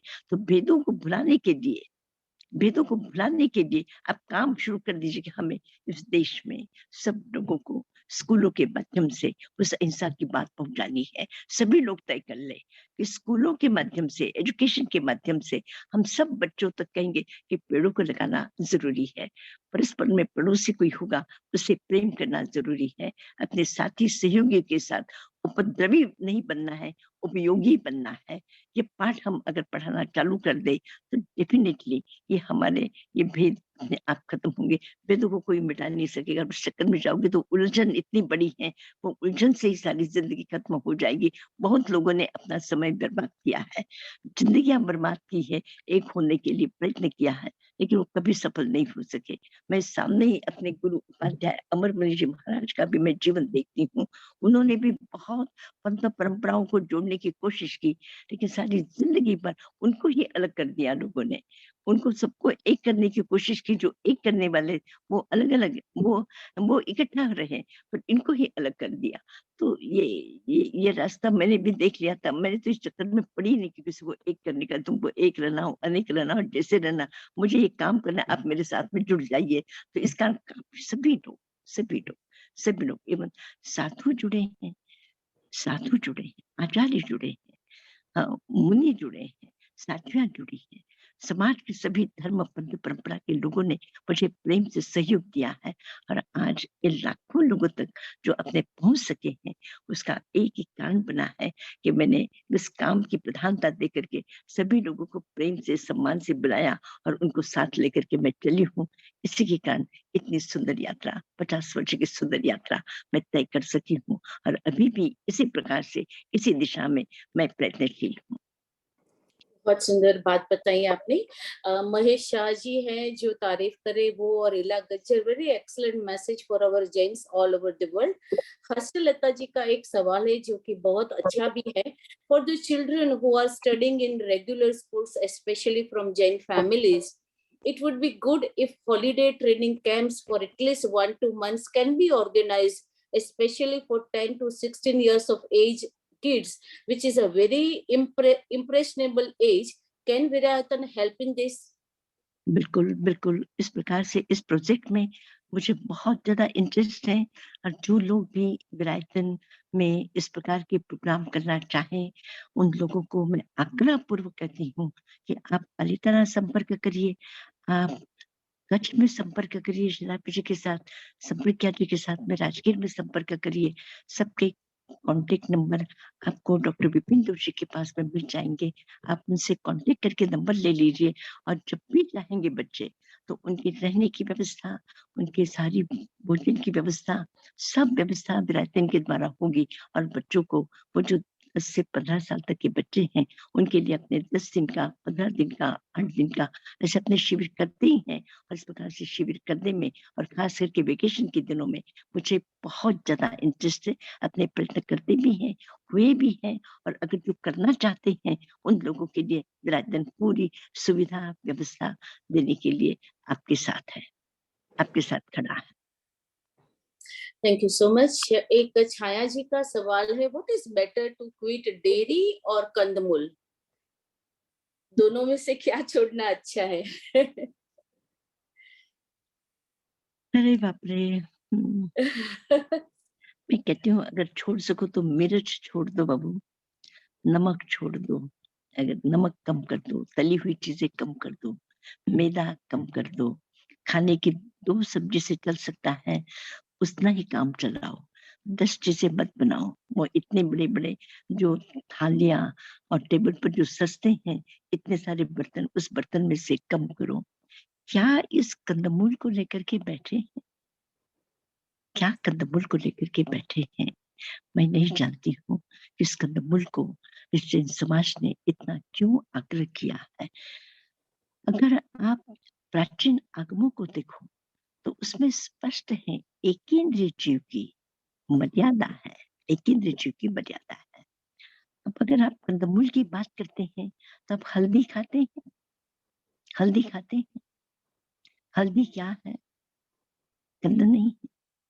सूंठ खाते हैं, सूंठ आप जब हरी सब्जी लेने जाते हैं तो कोमल कोमल पत्तियों वाली लेते हैं कि सूखने के बाद वाली पत्तियों की लेते हैं?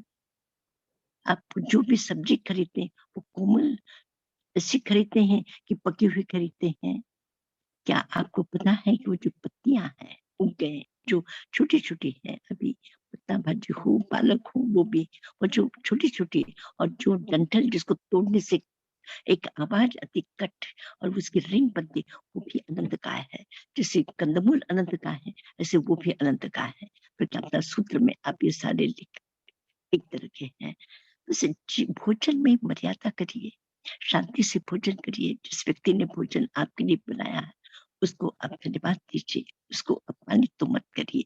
इतना भी आप सीखिए। कंदमूल में केवल आप आलू और प्याज की बात करते हैं, लेकिन आपके भोजन में जो अनावश्यक है उसको तो पहले आप कम कर दीजिए। जो स्वास्थ्य के लिए प्रतिकूल है ऐसा भोजन तो छोड़ दीजिए। वो धर्म और आत्मा और परमात्मा मोक्ष तो बहुत दूर है। जो शरीर आपके साथ में चल रहा है, शरीर आपके साथ में काम दे रहा है, उस शरीर के प्रतिकूल जो है उसको तो पहले छोड़ दीजिए, फिर परमात्मा की बात बाद में सुनना। पहले शरीर की बात तो सुन लो कि शरीर के लिए आवश्यक है, अनावश्यक है। जो अनावश्यक है इस प्रकार का भोजन हमें नहीं लेना है, और जो स्वास्थ्य के लिए उपयोगी भोजन है वही हम भोजन लेंगे। इतनी तो समझ पहले पैदा कर दो।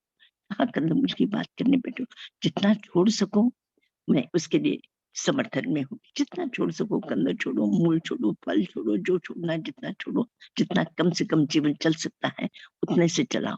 मेरा उसके विरोध नहीं, पर एक चीज तुम खाते हो, एक चीज का उपयोग करते हो और एक चीज को हम छोड़ते हो, इसमें पाप इसलिए छोड़ते हो, इसको तुम धर्म समझ करके उसको खाते हो। ये मुझे समझ में नहीं आता। मैं इस बात से बिल्कुल सहमत नहीं, बिल्कुल सहमत नहीं। बहुत बहुत बड़ी बात बता दी आपने। एक है नमस्ते फ्रॉम एनीलो and Chiku from New Jersey. My मामा मामी प्लीज कन्वे माय मैसेज। तो मुझे लगा ये मुझे पढ़ना चाहिए, किसी ने मैसेज किया है। विशाल मेहता जी कहते हैं प्रणाम Acharya ji, can you please propose reform agenda for the Jain community based on your observation and experience.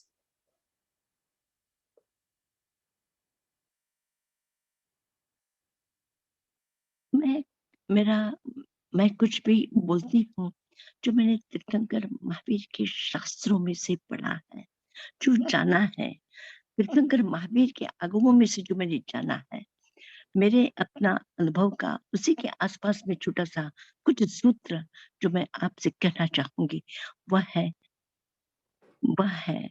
एक तरह से कि अनावश्यक अनावश्यक किसी भी चीज का उपयोग ना करो। जैसे हम सीधा नल खोलते हैं, पानी एक गिलास चाहिए, पर हम ब्रश करते हैं नल खुला छोड़ देते हैं। एक गिलास पानी से ब्रश हो सकता है तो हम नल छोड़ देते हैं, खुला छोड़ देते हैं, पानी उसको जाने देते हैं। पानी की एक बूंद हम बना नहीं सकते हैं, लेकिन पानी का हम दुरुपयोग करते हैं। इसी तरह से हमारे घर में जितनी वस्तुएं आवश्यक हैं उससे हम अनावश्यक अनावश्यक बाजार में कोई भी चीज देखा, अच्छा लगा, उठा करके घर में भर दिया। घर में जगह नहीं है। मैं कहती हूँ उन्हें कि तुम्हें अच्छा लगा है ले लो, तुम्हें नया खरीद सकते हो खरीद लो, पर घर में से दो चीजें निकाल करके जिनको जरूरत है उनको दे दो। तो एक तरह से तुम्हारी इच्छा भी पूरी हो जाती है, और अनावश्यक कचरा घर में एक कूड़ादान जो बना देते हो उसको ना बनाओ, उसको कम कर दो। इसी तरह से भोजन में भी इतने आचार, इतनी चटनियां, इतना नहीं कि हमें केवल आज भोजन में 10 चीजें ही लेनी है, इससे ज्यादा चीजें नहीं लेनी है कि हमें इतना ही खाना है, इससे ज्यादा नहीं खाना है। तो वहां पर अगर हम संयम करना सीखे तो बहुत अच्छा। तीसरी है कि जैसे अपरिग्रह की बात के साथ में संविभाग संविभाग तो हमारे समय का संविभाग, वस्तु का संविभाग ही नहीं, समय का संविभाग। समय का संविभाग हम दूसरों के समय का उपयोग कर लेते हैं, लेकिन हमारे समय का हम दूसरों के लिए भी किस प्रकार से उपयोग कर सकते हैं। हम सारी प्रकृति के साधनों का उपयोग करते हैं, सबका उपयोग करते हैं, लेकिन हमारा जीवन भी दूसरों के लिए उपयोगी बनता है क्या? और अगर उपयोगी बन सकता है तो उसके लिए अपना जीवन का हिस्सा, चाहे वो समय का हो, साधन का हो, वस्तु का हो, विचार का हो, ज्ञान का हो, कुछ भी हो हमारे पास, और अगर हम बांट सकते हैं तो बांटने के लिए कभी भी संकोच मत करना, उसके लिए कंजूसी मत करना, वो बांट लेना, वो तुम्हारा अपना है। तो जो तुमको मिला है उसका सविभाग करना सीखो। और सबसे बड़ी बात है, जैसे कि अहिंसा के साथ में अनर्थ दंड, अहिंसा की बात में अनावश्यक जो हमारी जीवन की आवश्यकताएं हैं उसको हम कम कर सके। और अतिथि जो आपके घर पे कोई भी आ जाए, कोई भी व्यक्ति आ जाए, दरवाजा बंद नहीं करना है, दरवाजा बंद नहीं करना है, कोई भी आ जाए। मैंने मेरे देवदूत एक किताब, वो मैंने बहुत साल पहले एक लिखी थी कि मेरे जीवन में जो जो प्रसंग बने हैं किन लोगों ने मुझे प्रेरणा दी है। मैं भगवान की बात तो ठीक है, लेकिन जिन जिन लोगों से मुझे प्रेरणा मिली है उन लोगों के जीवन के प्रसंगों का एक छोटा सा मेरे देवदूत करके एक किताब लिखी है। कभी मौका मिले तो उसे जरूर देख लेना। वो उसमें एक मैंने लिखा था कि मैं एक बार राजगीर में थी, तो हॉस्पिटल में मरीज काफी 300-400 मरीज थे, तो उन लोगों को सबको बात करके मैं लौट रही थी पाशे की तरफ में, तो रास्ते में मैंने देखा कि एक आदमी खाना खाने के लिए बैठा है। तो उसने अपने वो जो चादर होती है, पंचा होता है, उसमें उसने 2 रोटियां और एक सब्जी वो खोल करके बैठ करके खा रहा था। मैं वहीं पे दूर खड़ी खड़ी देख रही थी कि क्या है, इसके पास क्या खा रहा है। तो 2 रोटियां, इतने में कुत्ता आया, तो कुत्ते को उसने अपनी आधी रोटी तोड़ी और आधी रोटी उस कुत्ते को उसने दे दी। मैं उसके पास गई और मैंने कहा कि बाबू, आपने इस कुत्ते को आधी रोटी दे दी, तो अब तो आप भूखे रह जाएंगे, आपको घर जाने में भी 3-4 घंटे लगेंगे, तो आप क्या करोगे? कि माता जी, जैसे मैं भूखा हूँ, जैसे कुत्ता भी तो भूखा है, कुत्ता भी तो भूखा है, कुत्ता भी भूखा है। मेरे मन में मतलब एक अभी मैं उस घटना को मेरे आंखों से देखती हूँ कि एक व्यक्ति कुत्ते की भूख को समझता है, हम इंसान की भूख तक को नहीं समझते।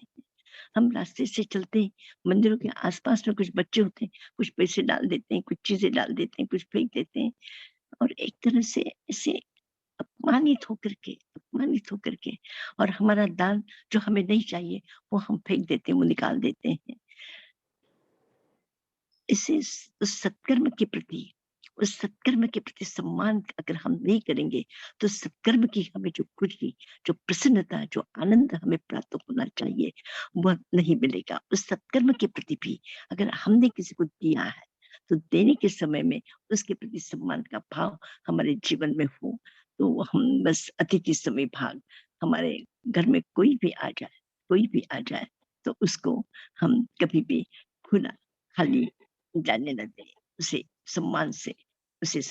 और आप अगर सम्मान करेंगे तो आपके बच्चे इस काम को देखेंगे, तो बच्चों के मन पर भी उसकी बहुत अच्छी असर पड़ेगी कि उन्हें भी आपकी तरह वे संस्कार बचपन से। आज मैं थोड़ा बहुत भी कुछ सीख सकी हूँ, ये शास्त्रों से जितना सीखा है उतना अपने परिवार में अपनी माँ से सीखा है।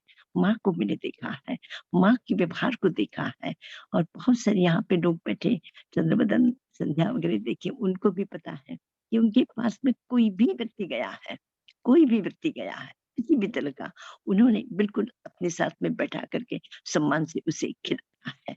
तो मैं सोचती हूँ कि गृहस्थ जीवन के लिए वो घर मंदिर है, वो घर मंदिर है, वो घर मंदिर है, जिसके घर से कोई व्यक्ति, जैसे मंदिर में जाने की बात में कोई भक्त निराश होकर के नहीं लौटता, इसलिए वो मंदिर है। वो निराश होकर के नहीं लौटता, वो मंदिर है। तो हमारा घर भी मंदिर बन सकता है अगर आने वाला हर व्यक्ति, आपके पास में दूध नहीं है, पानी तो है, पानी नहीं तो आपकी मीठी वाणी तो है, आपका मीठा व्यवहार तो है, उस मीठे व्यवहार से भी उस आने वाले व्यक्ति को आप संतोष और समाधान दे। वो समाधान दे करके जाएगा, दुनिया भर के आशीर्वाद आपको दे करके जाएगा। उस आशीर्वाद से आपका जीवन खुशहाली से भर उठेगा। बहुत बहुत धन्यवाद, बहुत बहुत धन्यवाद। बहुत बहुत हाँ। बढ़िया ताइमा। वीना अब जी, एक लास्ट क्वेश्चन है। हाँ जी, हाँ जी विपिन हाँ, भाई। प्रणाम। देखिए, मैं आप सबको ये कहना चाहता हूँ कि ताई माँ ने जो हमें बात कही, देखिए कहाँ भी मोक्ष शब्द का उपयोग नहीं किया है, कहाँ भी आत्मा का उपयोग नहीं किया है, कहाँ भी स्वर्ग शब्द का उपयोग नहीं किया है, कहाँ भी नरक शब्द का उपयोग नहीं किया है, कहाँ भी पुनर्जन्म शब्द का उपयोग नहीं किया है। अनफॉर्चुनेटली हम लोग यही शब्द में उलझे हुए हैं और आज के जीवन को भूल गए हैं। मैं मानता हूँ विरायतन एक ऐसी शिक्षा है जो वर्तमान जीवन की बात करता है। जो वर्तमान जीवन अगर अच्छा है तो भविष्य भी अच्छा ही है और सब अच्छे हैं। तो ये एक बड़ा संदेश आचार्य जी हमें देते हैं और मैं खास करके हमारे विरायतन के सेक्रेटरी नागा साहब भी हाजिर है, उसको वंदन करता हूँ, जिसने कम से कम 50 बरस से विरायतन की जो कह सकते हैं कि संभाला है। और साथ में आज हरेश भाई शाह जैना के जो प्रेजेंट प्रेसिडेंट है वो भी हाजिर है। मैं उनका भी धन्यवाद करता हूँ। और ऑब्वियसली दिलीप भाई तो कंक्लूडिंग रिमार्क करने वाले ही है। Over to you Leena ji. Yes, एक लास्ट क्वेश्चन है ताइमा। Request हाँ, Acharya Shri ji to share the key projects of that Virayatana is currently engaged in. Question. Veerayatan के, हाँ विरायतन के अभी जो चल रहे प्रोजेक्ट है उनके बारे में कुछ किस बताएं। किस की बात करूं, किस किस की बात करूं? मैं पालीताना में हूँ, पालीताना की बात कर रही हूँ। पालीताना में अभी 2 तरह से शिक्षकों को प्रशिक्षित करने का, जिज्ञासुओं को प्रशिक्षित करने का, और हमारे सैकड़ों हजारों मंदिर हैं, उनके जो पुजारी हैं, उन पुजारियों को जो एक व्यवस्थित शिक्षण चाहिए, शुद्ध उच्चारण चाहिए, शुद्ध अर्थ चाहिए, जैन परंपरा का, जैन पर्वों का उनके पास कोई जानकारी नहीं होती। इसलिए जिस विधि से उस मंदिरों की सुरक्षा, सम्मान और पूजा विधि होनी चाहिए, वो बहुत वीक है, बहुत वीक है। मैंने देखा है, उन पुजारियों के जीवन को देखा है, उनकी व्यवस्था को देखा है, तो मुझे हमेशा ऐसे लगा कि एक माँ अपने बच्चे को खुद न खिला करके, घर की एक दाई है उसे कहती कि तुम उसको खिला दो, उसी तरह से हम भी उस दाई को, उस बच्चे से कोई प्रेम नहीं होता, एक काम कर देता है। इसी प्रकार से पुजारियों को मैंने उस तरह से काम करते हुए देखा है। तो मुझे ऐसे लगा कि हम भगवान की पूजा करते हैं या आराधना करते हैं, तो मुझे ऐसे लगा कि इन पुजारियों को भी एक अच्छी तरह से 3 वर्ष के कोर्स को किया जाए और उनको ठीक तरह से उनको प्रशिक्षित किया जाए। और चूंकि ब्राह्मण है पुजारी, और आपको अपनी जानकारी होगी कि जैन धर्म तीर्थंकर महावीर की बात में आचार्य यशु विजय की तक, मतलब पिछले 5वीं शताब्दी तक, 500 वर्ष पूर्व तक जो हमारी साहित्य है या स्थापत्य है, उसमें सबसे ज्यादा बड़े से बड़ा काम अगर किन्हीं ने किया तो ब्राह्मण लोगों ने किया है। और सिर्फ ब्राह्मण की परंपरा में ही ये पुजारी है, उसी परंपरा में पुजारी है। तो उन पुजारियों को अगर हम ये उनकी पीढ़ी के गौरव को आज अभयदेव सूरी जो आचार्य अभयदेव सूरी, अगर आप उनकी बात करें, आचार्य अकलंक उनकी बात करें, आचार्य कुंद उनकी बात करें, भगवान महावीर के समय के 11 गणधर वो भी ब्राह्मण। तो ब्राह्मण परंपरा का जैन साहित्य और स्थापत्य में जबरदस्त योगदान है। उस योगदान को चलाने वाले ये मंदिरों के पुजारी हैं, और पुजारी भी अगर योग्य हो तो समाज को और आम जनता को और हमारे मंदिरों को और तीर्थों को बहुत अच्छी तरह से सुरक्षित रख सकते हैं। तो उन पुजारियों के प्रशिक्षण का काम यहाँ पे पालीताना में अपने कर रहे हैं। राजगीर में अपना स्कूल चलता है, हॉस्पिटल है, और सारी व्यवस्था बहुत अच्छी तरह से 50 वर्षों से सेवा का काम चल रहा है। वहाँ डायग्नोस्टिक सेंटर बनेगा और वहां पर भी अभी भी 2 स्कूल बनेंगे, एक सर्वसामान्य गरीब बच्चों के लिए जिसको विरायतन के सेक्रेटरी डागा जी वो बनाएंगे, और अपने जो विरायतन के इंटरनेशनल लेवल के स्कूल है वो जैना, अमेरिका के जैना दिलीप भाई वगैरह बैठे हैं, वे सब लोग, उनके द्वारा वहाँ पे इंटरनेशनल लेवल का एक स्कूल बनेगा राजगीर में। कच्छ में समोशन है, 11 कॉलेज है, 3000 विद्यार्थी वहाँ पे पढ़ते हैं। रुद्रानी में आम पब्लिक कम से कम 350 बच्चे, 350 बच्चे, वो बिल्कुल 10 साल से, अर्थक्वेक के बाद 20 साल से बंधुओं के जय बंधु देखो को लग गया। ताइमा आपका वीडियो चला गया है। हाँ हाँ, एक मिनट। हाँ जी। तो वहां पे अपना एजुकेशन का काम चल रहा है और वहाँ एक समोशन, मेरी अपनी कल्पना है कि तीर्थगत महावीर को जैसे या आज की दुनिया के लोग साक्षात अनुभव कर सके महावीर को और महावीर की बात को और महावीर के संदेश को और महावीर की जीवन दर्शन को और महावीर का विश्व के प्रति उनका अपना जो दृष्टिकोण है उसको अच्छी तरह से समझ सके, देख सके।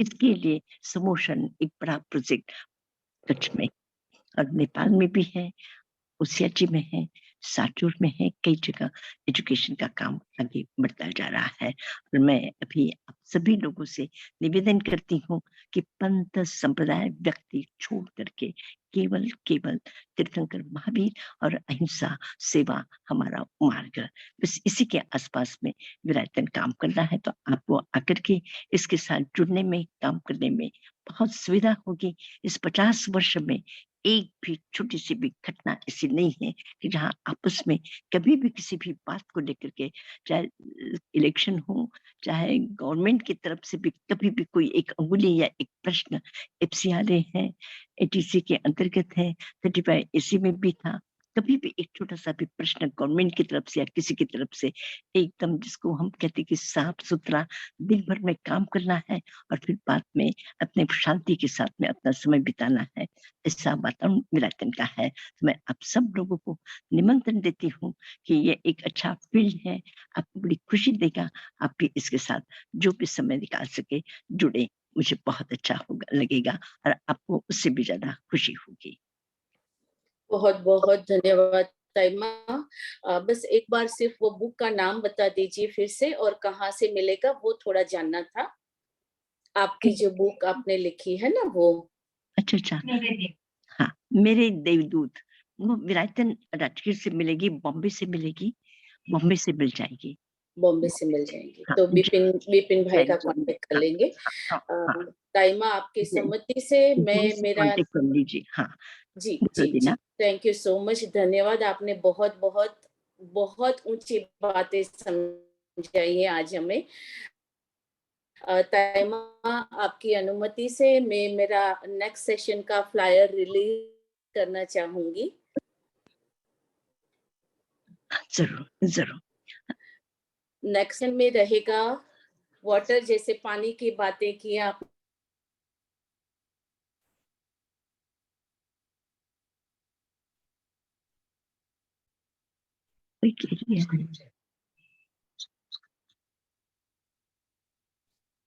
लीना जी आप म्यूट हो गए। रिमार्क करेंगे, तो मैं कंक्लूडिंग रिमार्क्स के लिए दिलीप भाई शाह जी को आमंत्रित करने के साथ साथ थोड़ा सा उनका परिचय देना चाहूंगी। He is the past president of Jaina and recipient of Jaina Ratna Award, has been Virayatan volunteer for over 20 years, served as secretary of Virayatan International. He has led 6 yatras of Shikharji for hundreds of USA Jains, and each yatra has included 2-3 days stopover in Rajgiri to coincide with Acharya Shriji's birthday, or has visited Virayatan schools at Lachur, Pawapuri, Kutch and Palitana.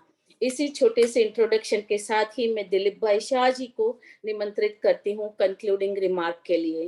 Leena जी मैं जरा interrupt करूंगा 1 minute के लिए। दिलीप भाई अपने concluding remarks दे उसके पहले जी दिलीप भाई ने कुछ दिन पहले एक प्रोजेक्ट बनाया है कि हमारे यहाँ जो भी पीएचडी स्टूडेंट्स है उसको हम एक स्कॉलरशिप देंगे, अवार्ड देंगे। और मैं गर्व के साथ कहना चाहता हूँ कि ये पहला अवार्ड हम देने वाले हैं उस व्यक्ति को जिसने आचार्य श्री जी के ऊपर पीएचडी की है और जिसका नाम है डॉक्टर रीटा संघवी, जिसने हमारे मुंबई यूनिवर्सिटी के अंदर हमारे डॉक्टर मिनल कातरनीकर और मेरे मार्गदर्शन के नीचे आचार्य के विषय में देखो कोई एक यानी कि देखिए जो गए उसके बारे में तो काफी पीएचडी हुई है, लेकिन जो आज वर्तमान समय में है ऐसे कोई भी साधु संत के बारे में पीएचडी नहीं हुई है। ये पहली पीएचडी हुई है आचार्य जी के बारे में। तो इस बात की शुरुआत हमारे दिलीप भाई ने की है, अमेरिका से इस बात की शुरुआत हुई है। दिलीप भाई, इसी धन्यवाद के साथ please go head with your concluding remarks. Sir, you are on mute. Dilip sir. Dilip भाई जी म्यूट कर दो। एक 1 second.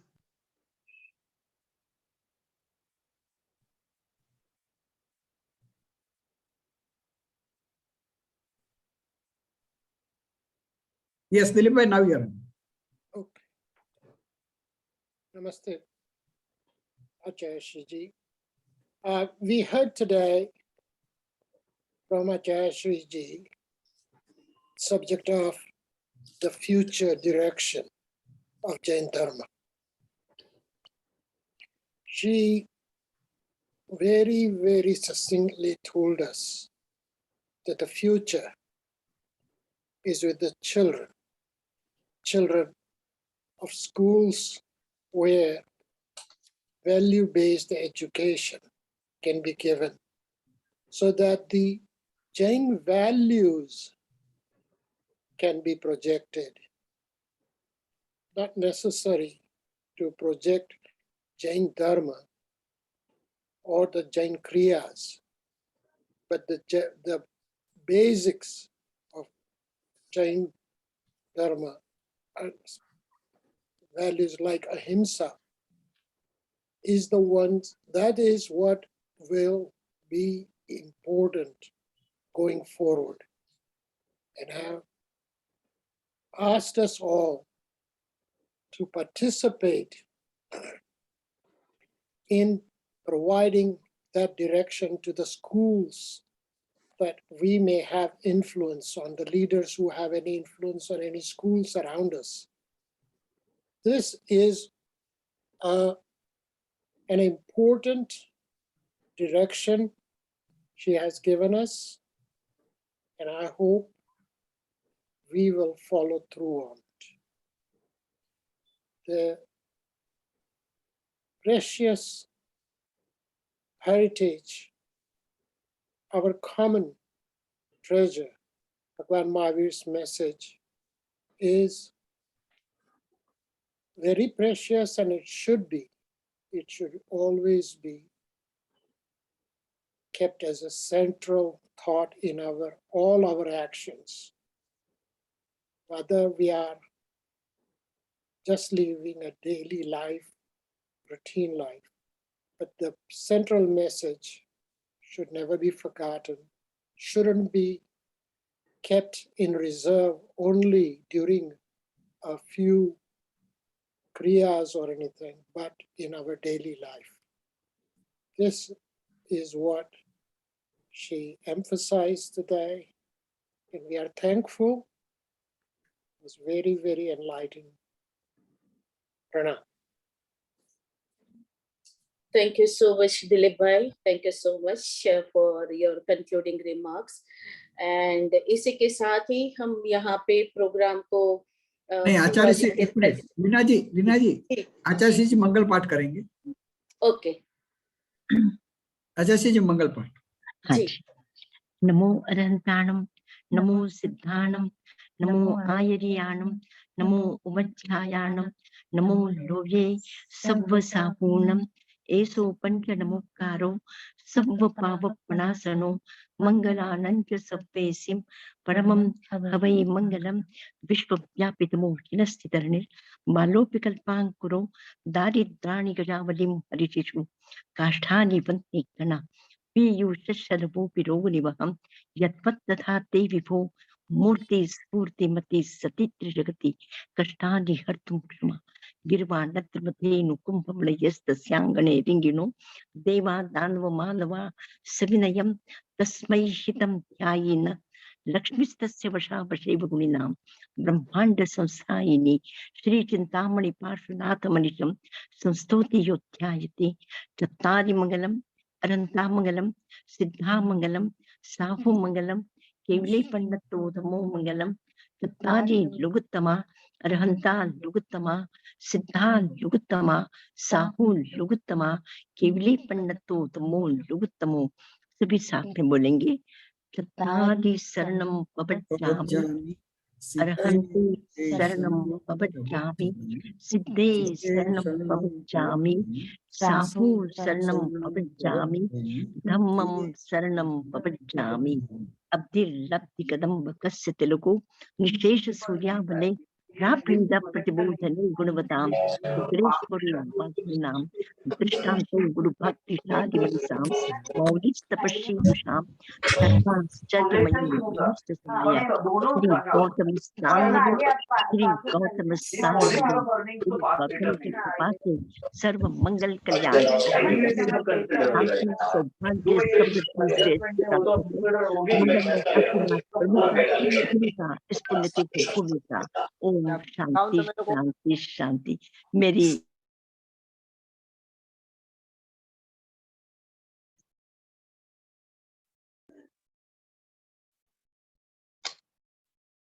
अंतःकरण पूर्वक धन्यवाद दे रही हूँ कि आपने मुझे सह लिया, इतनी देर तक सुन लिया, बहुत खुशी है। आज बहुत बहुत ताइमा, बहुत बहुत शुक्रिया आपका, बहुत बहुत शुक्रिया। आपके विचार बहुत बहुत हमेशा वंदना हमारा। 21 तारीख को प्रोग्राम। प्रणाम प्रणाम माँ, आरती बोलूं છું। प्रणाम। 17 मार्च को 17 अप्रैल को दिल्ली में एक काफी बड़ा आयोजन हो रहा है। हो सकता है कि उसमें राष्ट्रपति आए या नितिन गडकरी आए, कोई एक आध दो सेंट्रल चीफ मिनिस्टर होंगे और उसमें अपना ये कि राष्ट्र के निर्माण में जैन समाज का योगदान इस विषय पर होगा। और उसमें और 21 मार्च को वो अवार्ड का प्रोग्राम राष्ट्रपति भवन में 21 तारीख को मार्च को प्रोग्राम है। उसकी सूचना मैं आपको दे रही हूँ, तो शायद उसकी जानकारी आपको हो, बस इसी के लिए मैं कर रही हूँ। और ये पद्मश्री अवार्ड, ये मैं आपसे कहना चाहती हूँ कि किसी एक व्यक्ति का प्रयास नहीं है, एक व्यक्ति का क्रिएशन नहीं है। इसमें विरासतन के प्रत्येक सहयोगियों का, कार्यकर्ताओं का, डॉक्टर्स लोगों का, साथ में काम करने वाले कर्मचारियों का, सबका पूरा का पूरा आत्मीयता से सहयोग रहा और आप सभी का और उसमें आप सभी सहभागी हैं। उसके कारण ये जैन समाज का गौरव है। बस मैं इसी रूप में इसको देख रही हूँ और आपको भी मैं एक आग्रह करती हूँ कि आप इसी रूप में देखिए कि हम सबका सम्मान है, महावीर के धर्म का सम्मान है। इसे और ऊंचा और अधिक आगे लेके चलना है। इस आशीर्वाद के साथ में आप सबके लिए आशीर्वाद, शुभकामना। हाँ जी लीना जी, आपके लिए भी धन्यवाद, आपने बहुत अच्छा प्रेजेंट किया। हाँ जी, थैंक यू सो मच ताइमा, बस आपका आशीर्वाद चाहिए। Thank you so much. और बिपिन भाई, अभी इसको प्रोग्राम को पूरा करें। बस आचार्य जी को तो सुनते ही जाएंगे ऐसा लगता है, लेकिन समय की भी एक पाबंदी होती है। और मैं तो यही कहता हूँ कि बस एक बार मिल लीजिए, आचार्य जी के दर्शन कर लीजिए, खास करके पालीताना में ही है, अभी आपके लिए दूर भी नहीं है। और एक बार मिलेंगे तो बस जीवन धन्य हो जाएगा। प्रणाम आपसे। बिल्कुल बिल्कुल, जरूर। मेरा पर्सनली आपसे मिलना जरूर रहा। मैं एक बार बिहार विरायतन में आ चुकी हूँ, पर तब आप उधर हाजिर नहीं थे और उस बात को भी काफी साल हुए, पर मैं जरूर आपसे मिलने आ रही हूँ, आपके आशीर्वाद लेने। तो अभी इस कार्यक्रम को हम पूरा जाहिर करते हैं। इस पूरे कार्यक्रम प्रोग्राम के दरमियान मेरे से या हमारे से कोई भी गलती हुई हो तो तत्समिच्छामि दुक्कडम। Jai Jinendra to everyone, and thank you everyone for sparing your valuable time. Thank you so much, Taishri ji. Thank you so much. Thank you whole team. पूरी टीम को धन्यवाद। पूरी टीम को धन्यवाद। Thank you so much. Thank you everyone. श्रोताओं को विशेष करके धन्यवाद। बिल्कुल बिल्कुल। हाँ जी। Ending the meeting. Ending the meeting. Thank you and pranam. Time